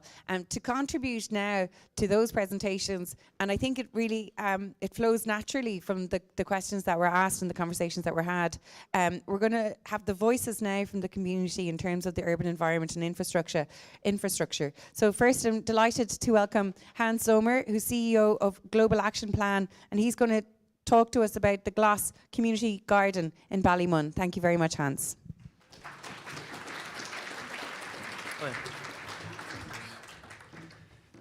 Hello, everybody. We must, or someone should, or the government must. That's normally the sort of terms that are being used when we're discussing environment and climate change or biodiversity loss. And I'm really happy to be here today because I haven't heard those words at all. What the Citizens Assembly has focused on is what can we do, what solutions are there, and what, you know, I think that is a really, really good tone to strike for this assembly. So congratulations and for being mini Obamas, I suppose. It's Fader Lane. Because I work for a Global Action Plan. We're an organization, an environmental behavior change organization. Our focus is very much on what can we, as ordinary people, as members of our communities, do to address these big global challenges such as climate change, biodiversity loss, and global poverty. And we are focused on behavior change, and we've studied that for quite a bit. And hopefully some of it you will have seen in our submission that we made to the Citizens Assembly, where we essentially say these big global problems, they can be broken down into tangible actions. Yes, we do need a support structure. We do need all these policies that make it possible to change behavior, but we also need to understand the psychology of behavior change. Behavior change essentially is a combination of knowledge, opportunity, and motivation. And unfortunately, when we discuss policy change, it tends to focus on awareness raising and education, the first one, the knowledge bit. But the tricky part is the motivation. And we know we're all human. We know that we like to not feel out of place. We like to feel that we're part of the mainstream. So one of the issues that we are saying with biodiversity action is that it's invisible to so many of us. And as long as the action that needs to be taken and that is being taken remains invisible, the incentive to change remains very, very small. So this is what we call the values perception gap. We all sort of suffer from this misconception that nobody else cares as much about the issue of biodiversity as we do ourselves. So we're a bit of an outlier. We're not talking about it with our peers in the pub, and therefore we're not showcasing it either, and we end up in some sort of a spiral of inaction. So today, I think the organizers have created a program where we're showcasing some of the examples of what people in Ireland are already doing to address the biodiversity crisis. And one of those examples is the one that I'll be talking to you about, is our program in Ballymun. The Global Action Plan is an organization that was actually born in Ballymun as part of the Social Regeneration Program. And what we were trying to do is work with support of Dublin City Council, with the community in Ballymun, to try and build greater connections among people in the community, but also greater connections between the community and their built-up environment. And one of the things we did was we created a number of community gardens. Now, we created 3. 2 of those are now properly managed by the community themselves, but we held on to one, and that's the Glass Garden, Green Living and Sustainability Garden. Sorry, almost forgot the acronym of my own organization's program. And we think it's a rather unique place because it is a community garden. And although Ireland is a bit behind on the wave in terms of community gardens and allotments compared to most European countries, there are well over 100 such places all over Ireland. But ours, I think, is unique because our focus is not on the vegetables. Yes, we do grow cucumbers and tomatoes and potatoes and stuff. but we're not upset if they're really small or crooked, because it's really about how we get there. Essentially, the garden is only a half acre in the middle of Ballymun. It's also a hub for learning and a hub for social inclusion. So we have developed a program of collaboration with a whole number of youth groups, community groups, schools and businesses in the area who come to the garden and volunteer. And each according to their own ability, or in some cases inability. And sometimes we have to undo some of the fantastic work that our volunteers have done. But that's not the point. It is not about the plants, it is about the people. Because what we are trying to do in the Glass Community Garden is to demonstrate that green living is possible. That you don't have to have a huge garden to grow your own lettuce. So we have the garden, we bring people there to just volunteer, to learn about how to plant or how to compost or how to reduce their waste in their homes. But we also have an outreach program. So we take the kids from the schools to the local park, and really the aim there is for them to feel that they own the park, that it's not a park that's owned by somebody else, but that it's part of the community. And we also work with people who come to us who say, we want to just beautify or green our street or my front garden a little bit. So it's part of an outreach program for the whole community in Ballymun. I've only been given 5 minutes, so I can only just talk a little bit about the program. But I would encourage you to go to our website, globalactionplan.ie, because my time is running out, I see. And I just wanted to also announce today that we've got a support from Fingal County Council to replicate this quite unique social inclusion, social horticulture program that we have in Ballymun, and we are now bringing that to West Dublin as well. So that is the news for today, and hopefully you can find all the information on the website on what the garden does, and I'd love you to come and give us a shout and come and visit us in Ballymun anytime. Thank you very much. Thank you very much, Hans. It's lovely to hear about those positive initiatives. Now, I'm delighted to have Dr. Paul Holloway, who's from University College Cork, who specialises in geographic information systems and spatial ecology, and he's going to talk to us about the Cork Urban Biodiversity Study, and I want to thank him sincerely for travelling all the way up from Cork to be with us here on a Sunday morning, so give him a warm welcome. Thank you, everyone.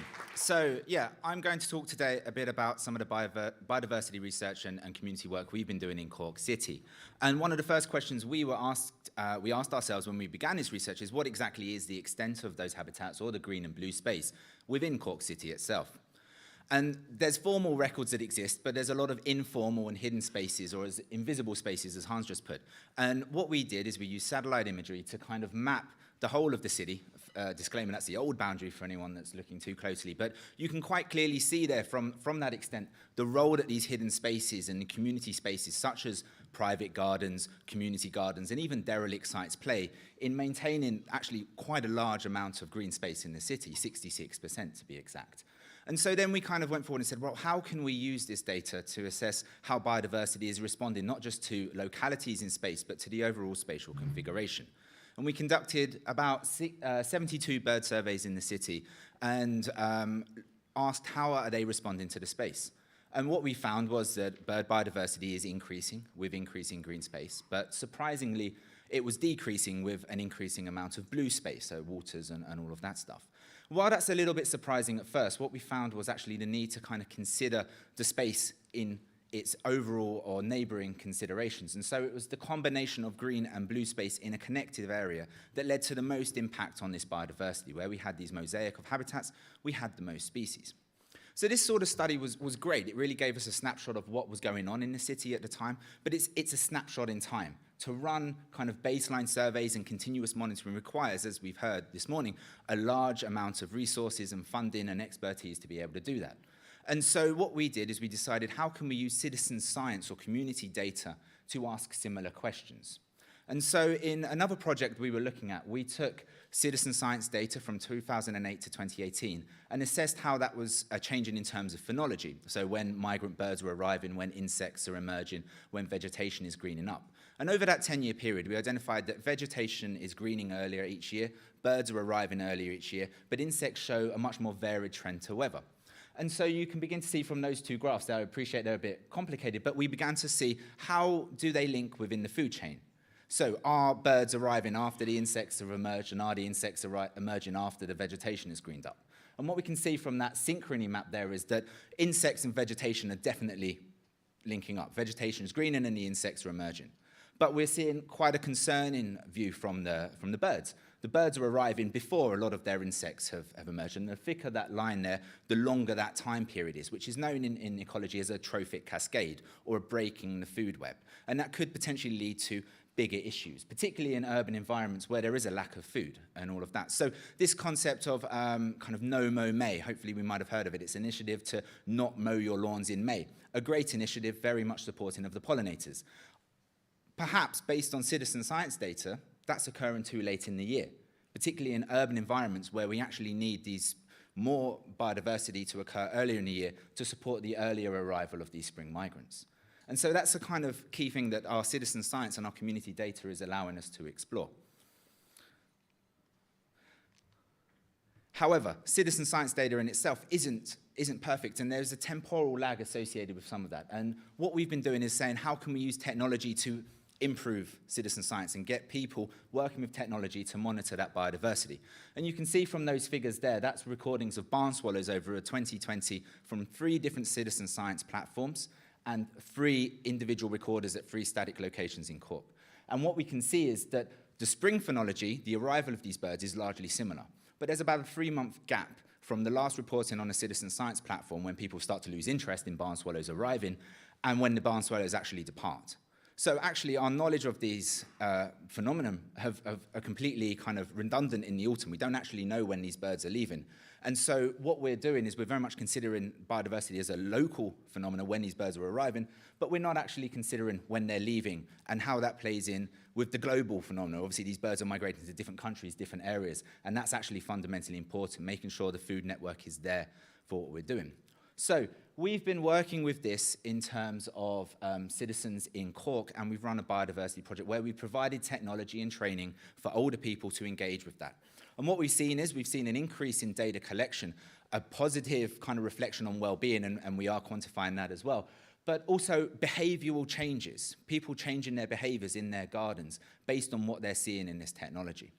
And the fact that this biodiversity is subsequently increasing. This project's been running for 2 years. We're seeing increases in biodiversity in these local gardens, in these private gardens, which, if we think back to that first space, when we considered when we considered a city as a spatial network, private gardens and local custodians are ever important in terms of kind of the overarching configuration of the cities in terms of supporting that biodiversity. And finally, I just kind of wanted to note that actually we ran a few workshops in formal spaces as well, Tramore Valley Park, UCC campus, and people are even themselves slightly unaware of exactly what biodiversity is there. So I appreciate I'm kind of preaching to the choir here when we talk about the need for people as guardians of this biodiversity. But again, that's very much been a key aspect of the work in terms of making sure that communities are fully informed in terms of what we're doing there. So thank you very much.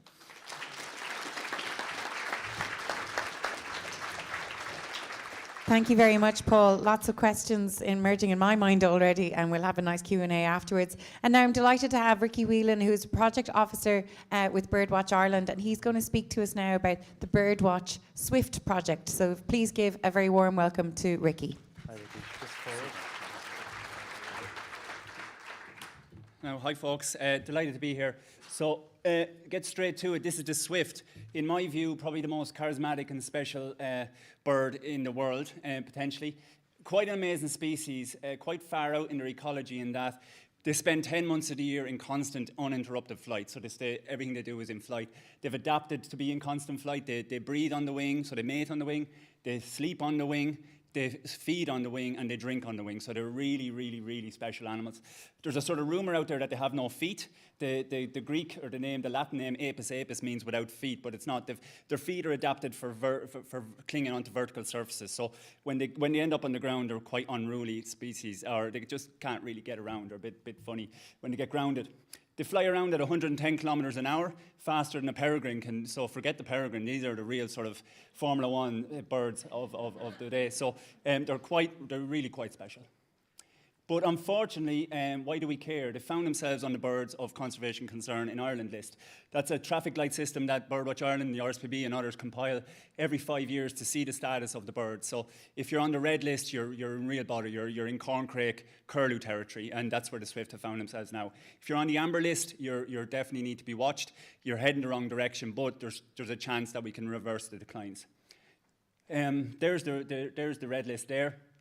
Sea swift is on it, with some other birds we might consider as urban birds as well. So if you're on that list, you're probably looking at certainly local extinctions, probably regional extinctions, and possibly national extinctions. So if you think about it, Ireland's on the western range of most of these bird territories, and distribution sort of, so we start feeling the pinch first, and because we're right on the edge. So it's up to us really to sort of try to reverse those declines to give everyone else a chance to get ahead of things sort of further east.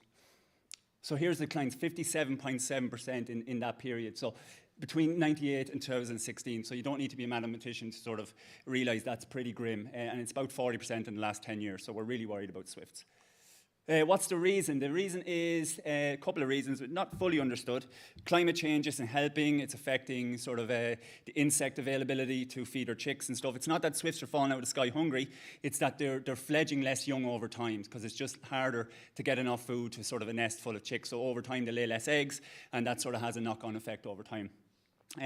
We've built them out of, they nest in cavities in old buildings, essentially. They've adapted. 1,000 years ago, they would have been in trees and cliff crags and all that sort of stuff. But when we start building castles and sort of beating up the English and burning them down, they started to move into those instead. So, and then they adapted to move into urban areas. So 90% of them now are in urban settings. Like I said, in cracks and crevices, under roof tiles, on roof plates, all that sort of stuff. But we've built them out of that because our houses now are so passive, really good insulation and materials. It's just there's nowhere for them to go. Typical thing there in the top right slide, a carpenter stripping a roof without knowing it's full of swifts. That colony's gone. It happens all the time. It's no one's to blame. It just happens. Bottom left picture is a bumper of a car. When I was a kid, I spent all my summers sort of washing my dad's car every week. It doesn't happen anymore. We just don't have that biomass anymore. So they're struggling to find enough food sometimes. Lots of stuff. Like there's an indirect. They can't get into their nest there in that church. So lots of stuff. So basically the problem is twofold, is that we've built them out of our structures, and that there's some other climate-related and biodiversity-related sort of problems that they're not getting enough food. So it's not all lot. There are a lot of people doing a lot of work. We've now surveyed 16 counties, full nest surveys of 16 counties, and we know what the status of them is. Some counties are still quite good for swifts. Some of the counties like Sligo that have lots of freshwater bodies with lots of insects going around the place and sort of a little bit run down compared to maybe Dublin or whatever, very good.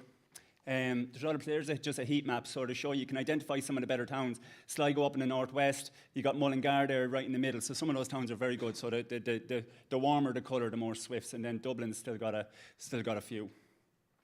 Now, what's the solution to the nest problem? Is there's lots of available sort of commercially available boxes and bricks that you can install externally on buildings, whether it's new or an existing building.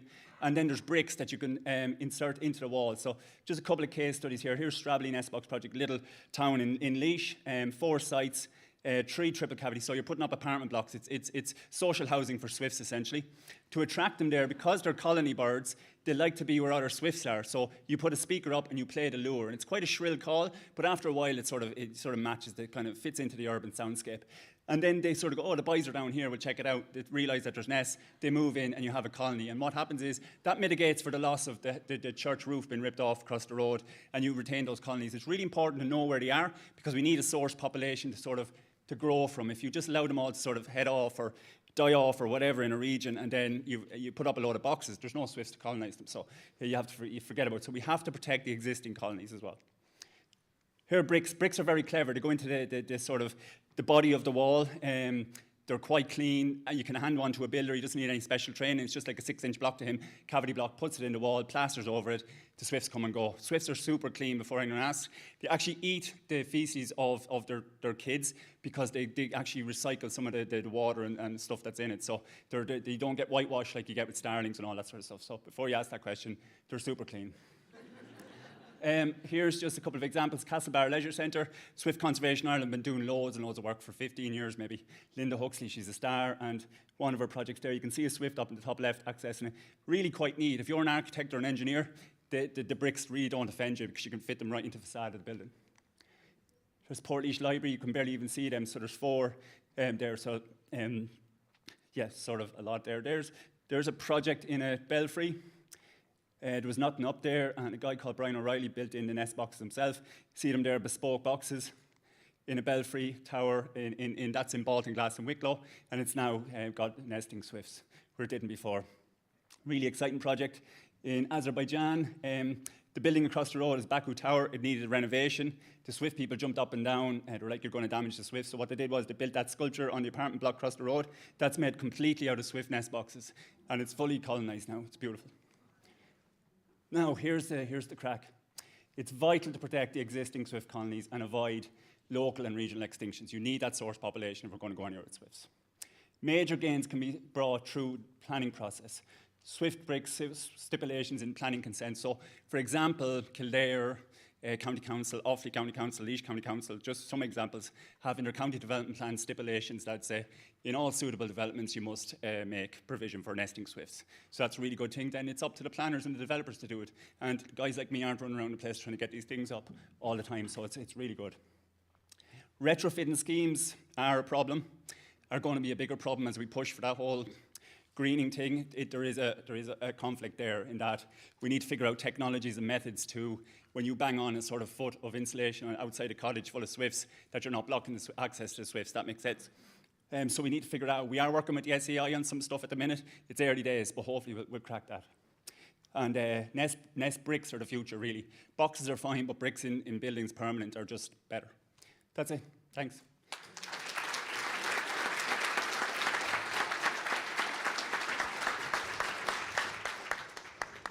Thank you so much, Ricky. That was a fantastic introduction into what people can be doing for conservation of just one particular species, so I really appreciate that.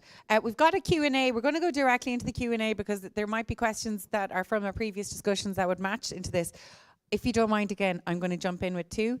And can I ask you first, Paul, No Mow May, according to your data, you said we might be doing that too late. So is that something that we should be doing No Mow April or No Mow March? Potentially. I mean, there's certainly a logic that we should just be letting a lot of lawns kind of grow free anyway, right? So, I mean, I also think it depends on kind of the species, because obviously if you look at barn swallows, they're arriving late March, early April. And so by that case, if they are arriving after or before some of the species have already emerged, a lot of the butterflies and moths that they would be feeding on, there could be that gap there. So I think it's certainly worth kind of investigating to see whether it potentially could be started in April to provide that support. Now, obviously, there are summer migrants as well, and in which case the summer migrants would be benefiting from No Mow May for sure. But yeah, it's about increasing that biomass as that picture in Ricky's slide there showed, increasing the number of insects depending on the different species, so they're not just dependent on one individual moth or one individual butterfly. They can feed on that array of biodiversity in terms of insects. So it's about providing different structures and different ways of improving that. Yeah. But then we go back to public engagement, because I tried to do it in our estate and it was nearly blue murder, and I'm the worst person in the world for asking people not to mow in our common space. It was just, anyways, there's a lot of work to do. I also wanted to ask about citizen science, because I think you all referred to that in some form or another, where just regular people help scientists gather data in places that the scientists wouldn't always be able to go out to. You seem to have so much data from citizen science.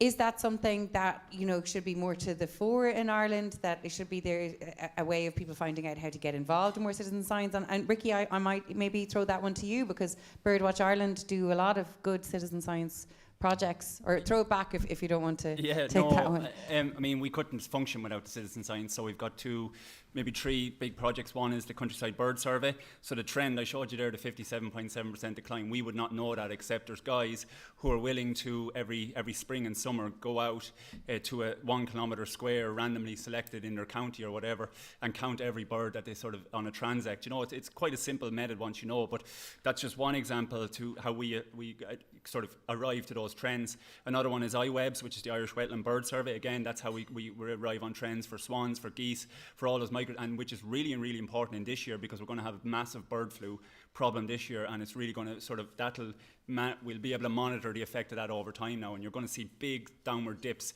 when we sort of make those sort of trends over the next couple of years. So without it, it's impossible. I mean, you've got the Biodiversity Data Centre doing loads and loads of good stuff for other species and across all the range of.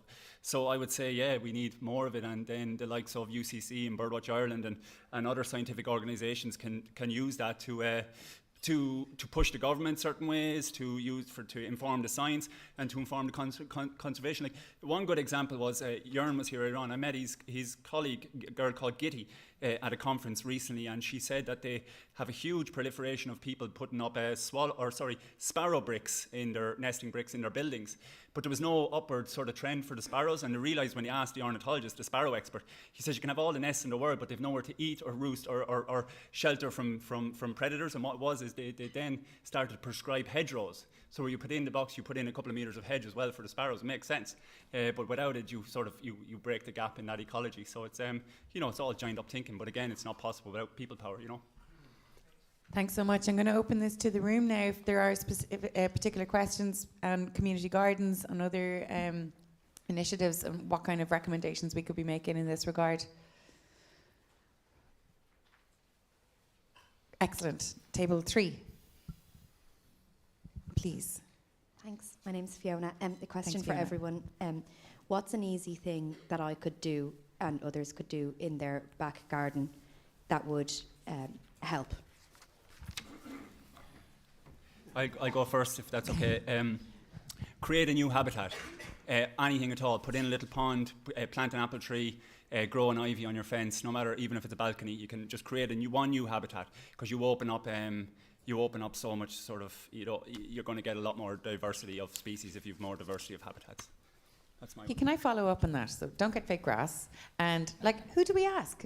If Fiona, that's a great question. But who's the best person to go to on that? Maybe Hans, maybe we want to take that. I would say just ask everybody, because the point I was trying to make earlier, I maybe made it clumsily, but it's about encouraging it. We all need support. We all need to make a change, and we need to support from our peers, not just from the government. And if this becomes an issue that we actually talk about in the pub, that why did I not mow my lawn this month, etc., it becomes a real issue. And then you can also show the little steps that you have taken. So my primary recommendation is use your voice. Then the other one, don't make the lawn pristine, and there's loads of technical issues. They're on websites everywhere. But the main thing is start talking about it. Thank you. Robert, we'll get it. And we'll go then to table 7, so 5 and 7.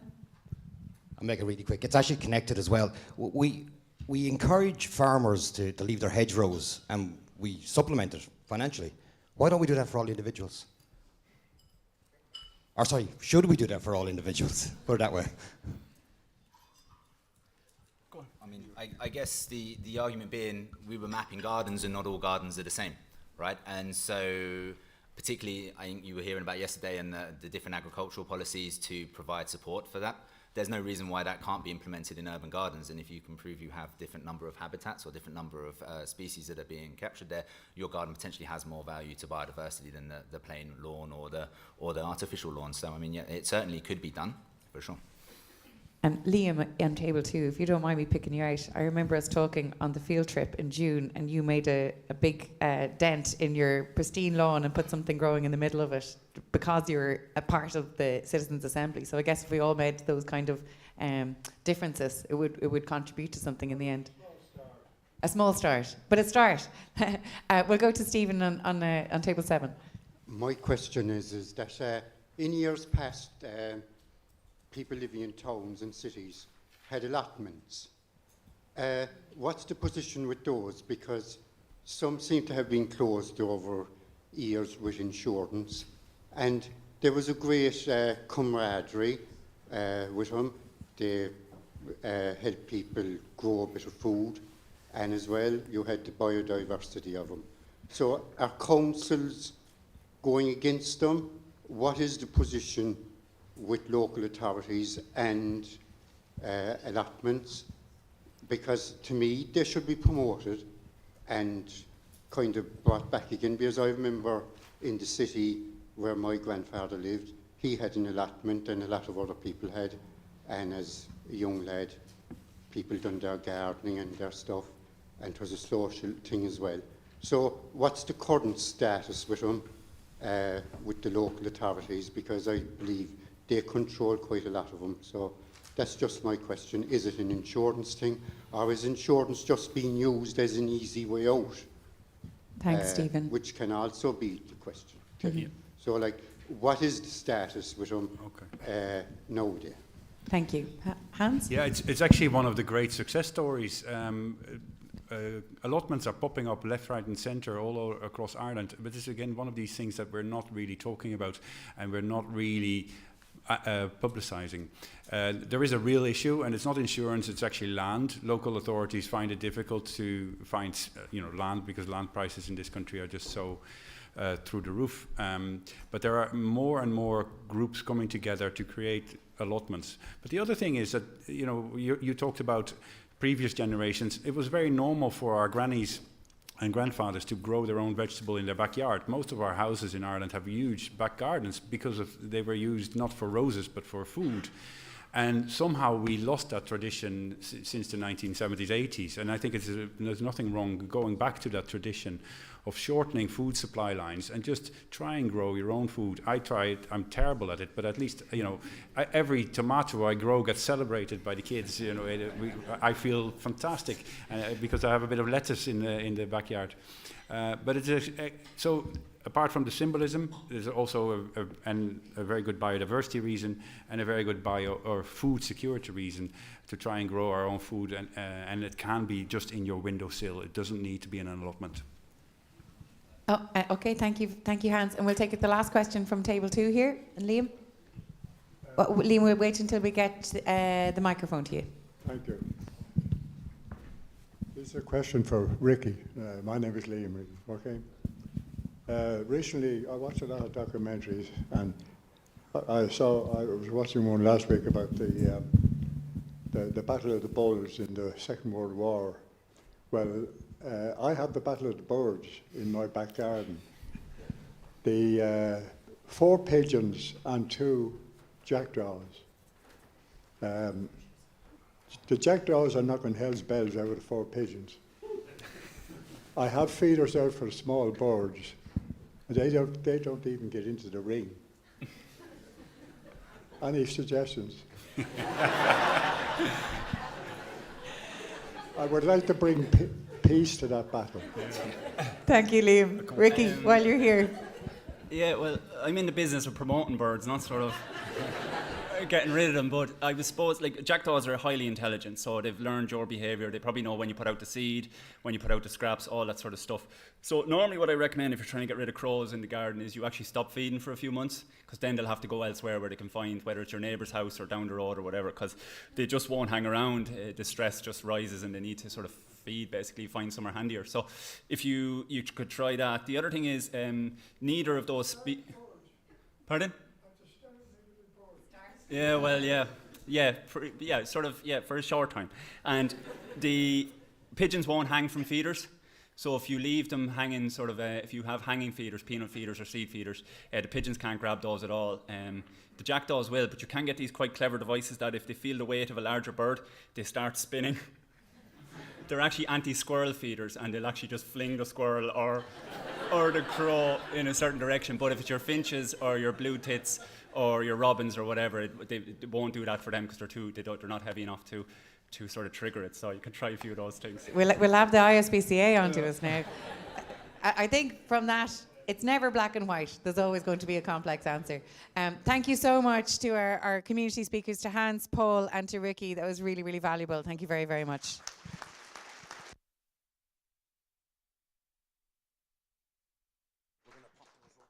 Shall I read it out?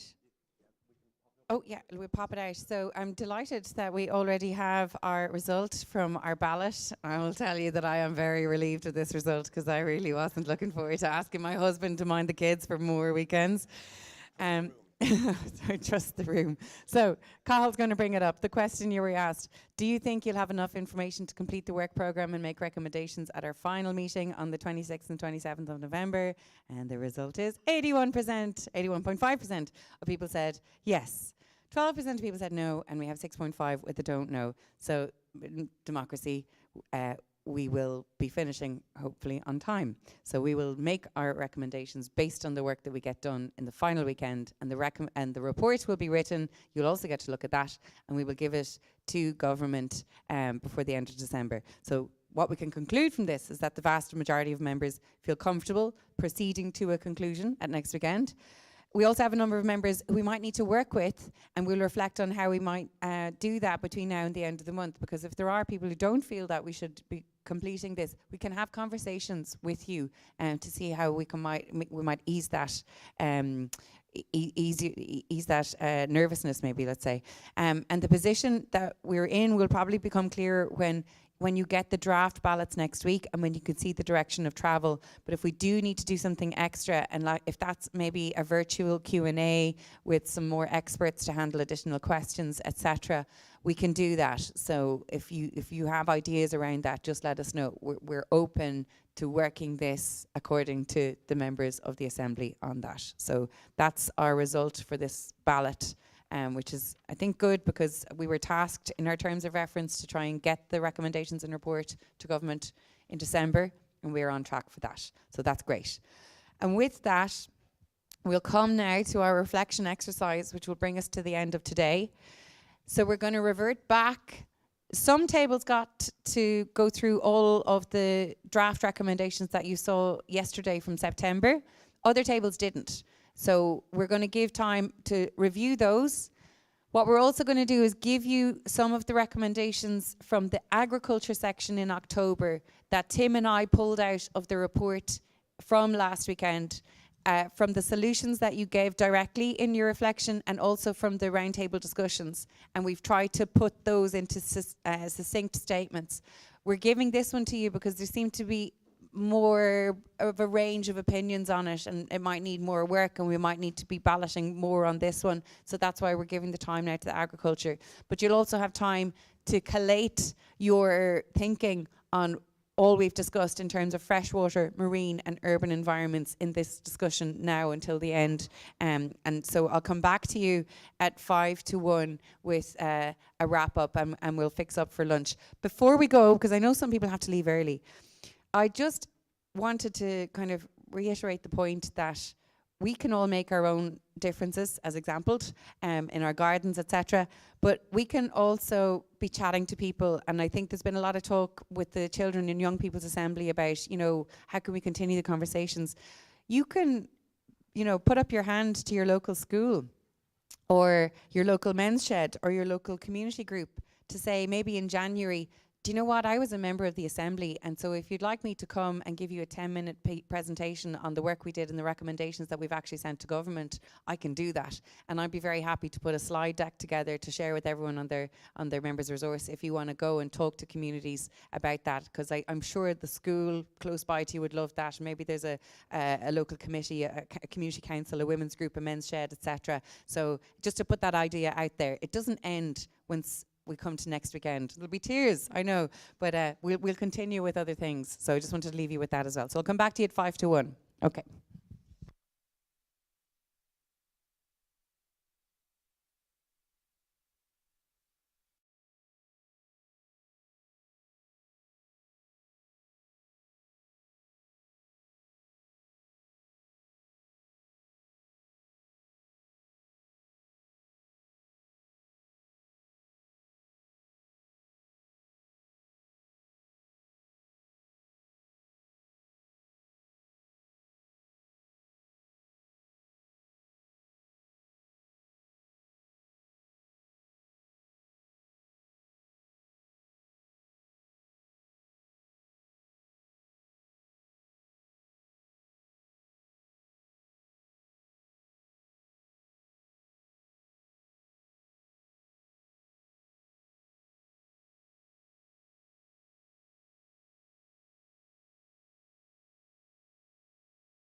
seeing those.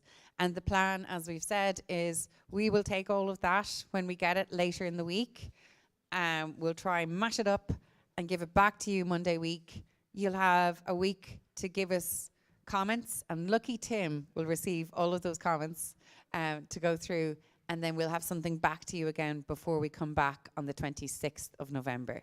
And the 26th of November will unfortunately be our last weekend together in the one room. So we'll, yeah, I know. Thanks, Liam. I hope that wasn't being sarcastic. So we'll make sure we have a bit of fun with all of the work that we're doing as well. Art is telling me he's got lots of ideas, so he's entertainment officer for the last weekend. He said court jester, but we'll give him a nicer title than that. No, it's something to commemorate, because I do feel like there's been a great sense of community in this room. I feel like there's a good sense of trust in the room as well. And a lot of friendships have been made, and I think we'll have to make sure we're exchanging contact details, etc., if it's the last time that we might be in a room all together. To give you a kind of a roundup of what we have had so far at this point in our Citizens' Assembly meetings, we have had 75 people come to speak to us, 4 from local authorities, 7 from the Expert Advisory Group, 8 individuals, 10 from state or government agencies, 10 from academic institutions, 12 from business or agriculture, and 22 environmental NGOs. So I think we're getting a good broad spectrum, a good taste of what's happening out there. And in our last session, as I said, we'll take another look at industry and education, because I think it's coming across in all of the conversations. Education is key to all of this. So we're not doing too badly on all of that. I also want to mention that submissions will close this Friday the 11th. And we have to do that because we have to allow ourselves time to have everything up on the website and get read before we come into our final weekend. So by the end of this week, with the trend of submissions that were coming through, there'll be probably over 500 submissions, which I think is great to demonstrate the engagement and the interest in the work of this Citizens' Assembly. And, you know, we've been highlighting the prominent ones. Again, they're there for you to see. And I'm very aware people are incredibly busy, but I'm also astounded at the amount of work that people are putting in between meetings as well. So if you have opportunity to go and take a look again at the submissions that are still coming through, please do. I also want to tell you that we'll have an electronic version of the actions from the Children and Young People's Assembly, and we'll have that up in the members area. And Diarmaid's asked me to say that there's 3 of the big hard copy ones available if anybody wants to take them home, but there'll be an electronic copy available on the website as well. To thank the hotel, Corrine was in charge all this weekend. We didn't even realise that Matt wasn't here because she was doing such an amazing job. So thank you to her and Sharon and Colm and all the staff in the hotel for looking after us so well as always.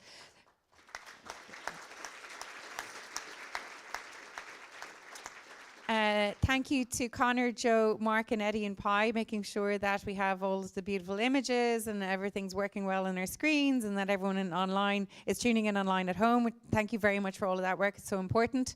Thank you to Lisa, Darren and Sarah, who are doing our sign language for the whole weekend. And we've had, you know, lots of feedback on social media. People are really appreciative of that we're allowing more people to access the meetings that are happening here. So thank you to them. Thank you sincerely to everyone on the Secretariat again, including Art, which is, it's great to have him here steering the ship, to Tim as well, Cathal, Lorraine, Connor, Caroline, Lorraine Sexton, Denise, Julianne, Katie, Niall, Roisin and Caitlin. As I said, there's so much work that goes on in the background the whole time. I always feel apologetic now when I'm emailing Cathal to go, Cathal, could you put this up on the website as well? And he's always available too. So thank you to so much everyone in that. Jerry on the sound, our musicians that we had in. Thank you to Sabrina and Ronan and everyone in Q4 to keeping this in the headlines. Unfortunately, George Lee couldn't be with us this weekend because he's at COP, but he will hopefully be with us for the last meeting that we have, because George is wonderful to highlight the work of the Citizens' Assembly, and it's great to have that. Thank you so much to Caroline and Quality Matters, all the team, the facilitators, the note takers. I've said it before, but we couldn't do this work without the work that you were doing, so we're really, really appreciative of that. Thank you very much. And thank you to Diarmuid and Katie and the children who came from the Children and Young People's Assembly, because it was lovely to have your contribution and to see the mural and to see the thought processes and the work that you did as well. I think that is everything for now. I'm always forgetting something, but I think that's everything. A lot of work will be done between now and when we see you on the 26th of November. So wish us well in that. I wish you well in all of your reading, because you're doing so much reading, and I really respect the work that you're doing, because I think you are experts now in biodiversity and great ambassadors for that. So Berbu will live agus fecum again 3 seachtaine. Okay, slán tamil.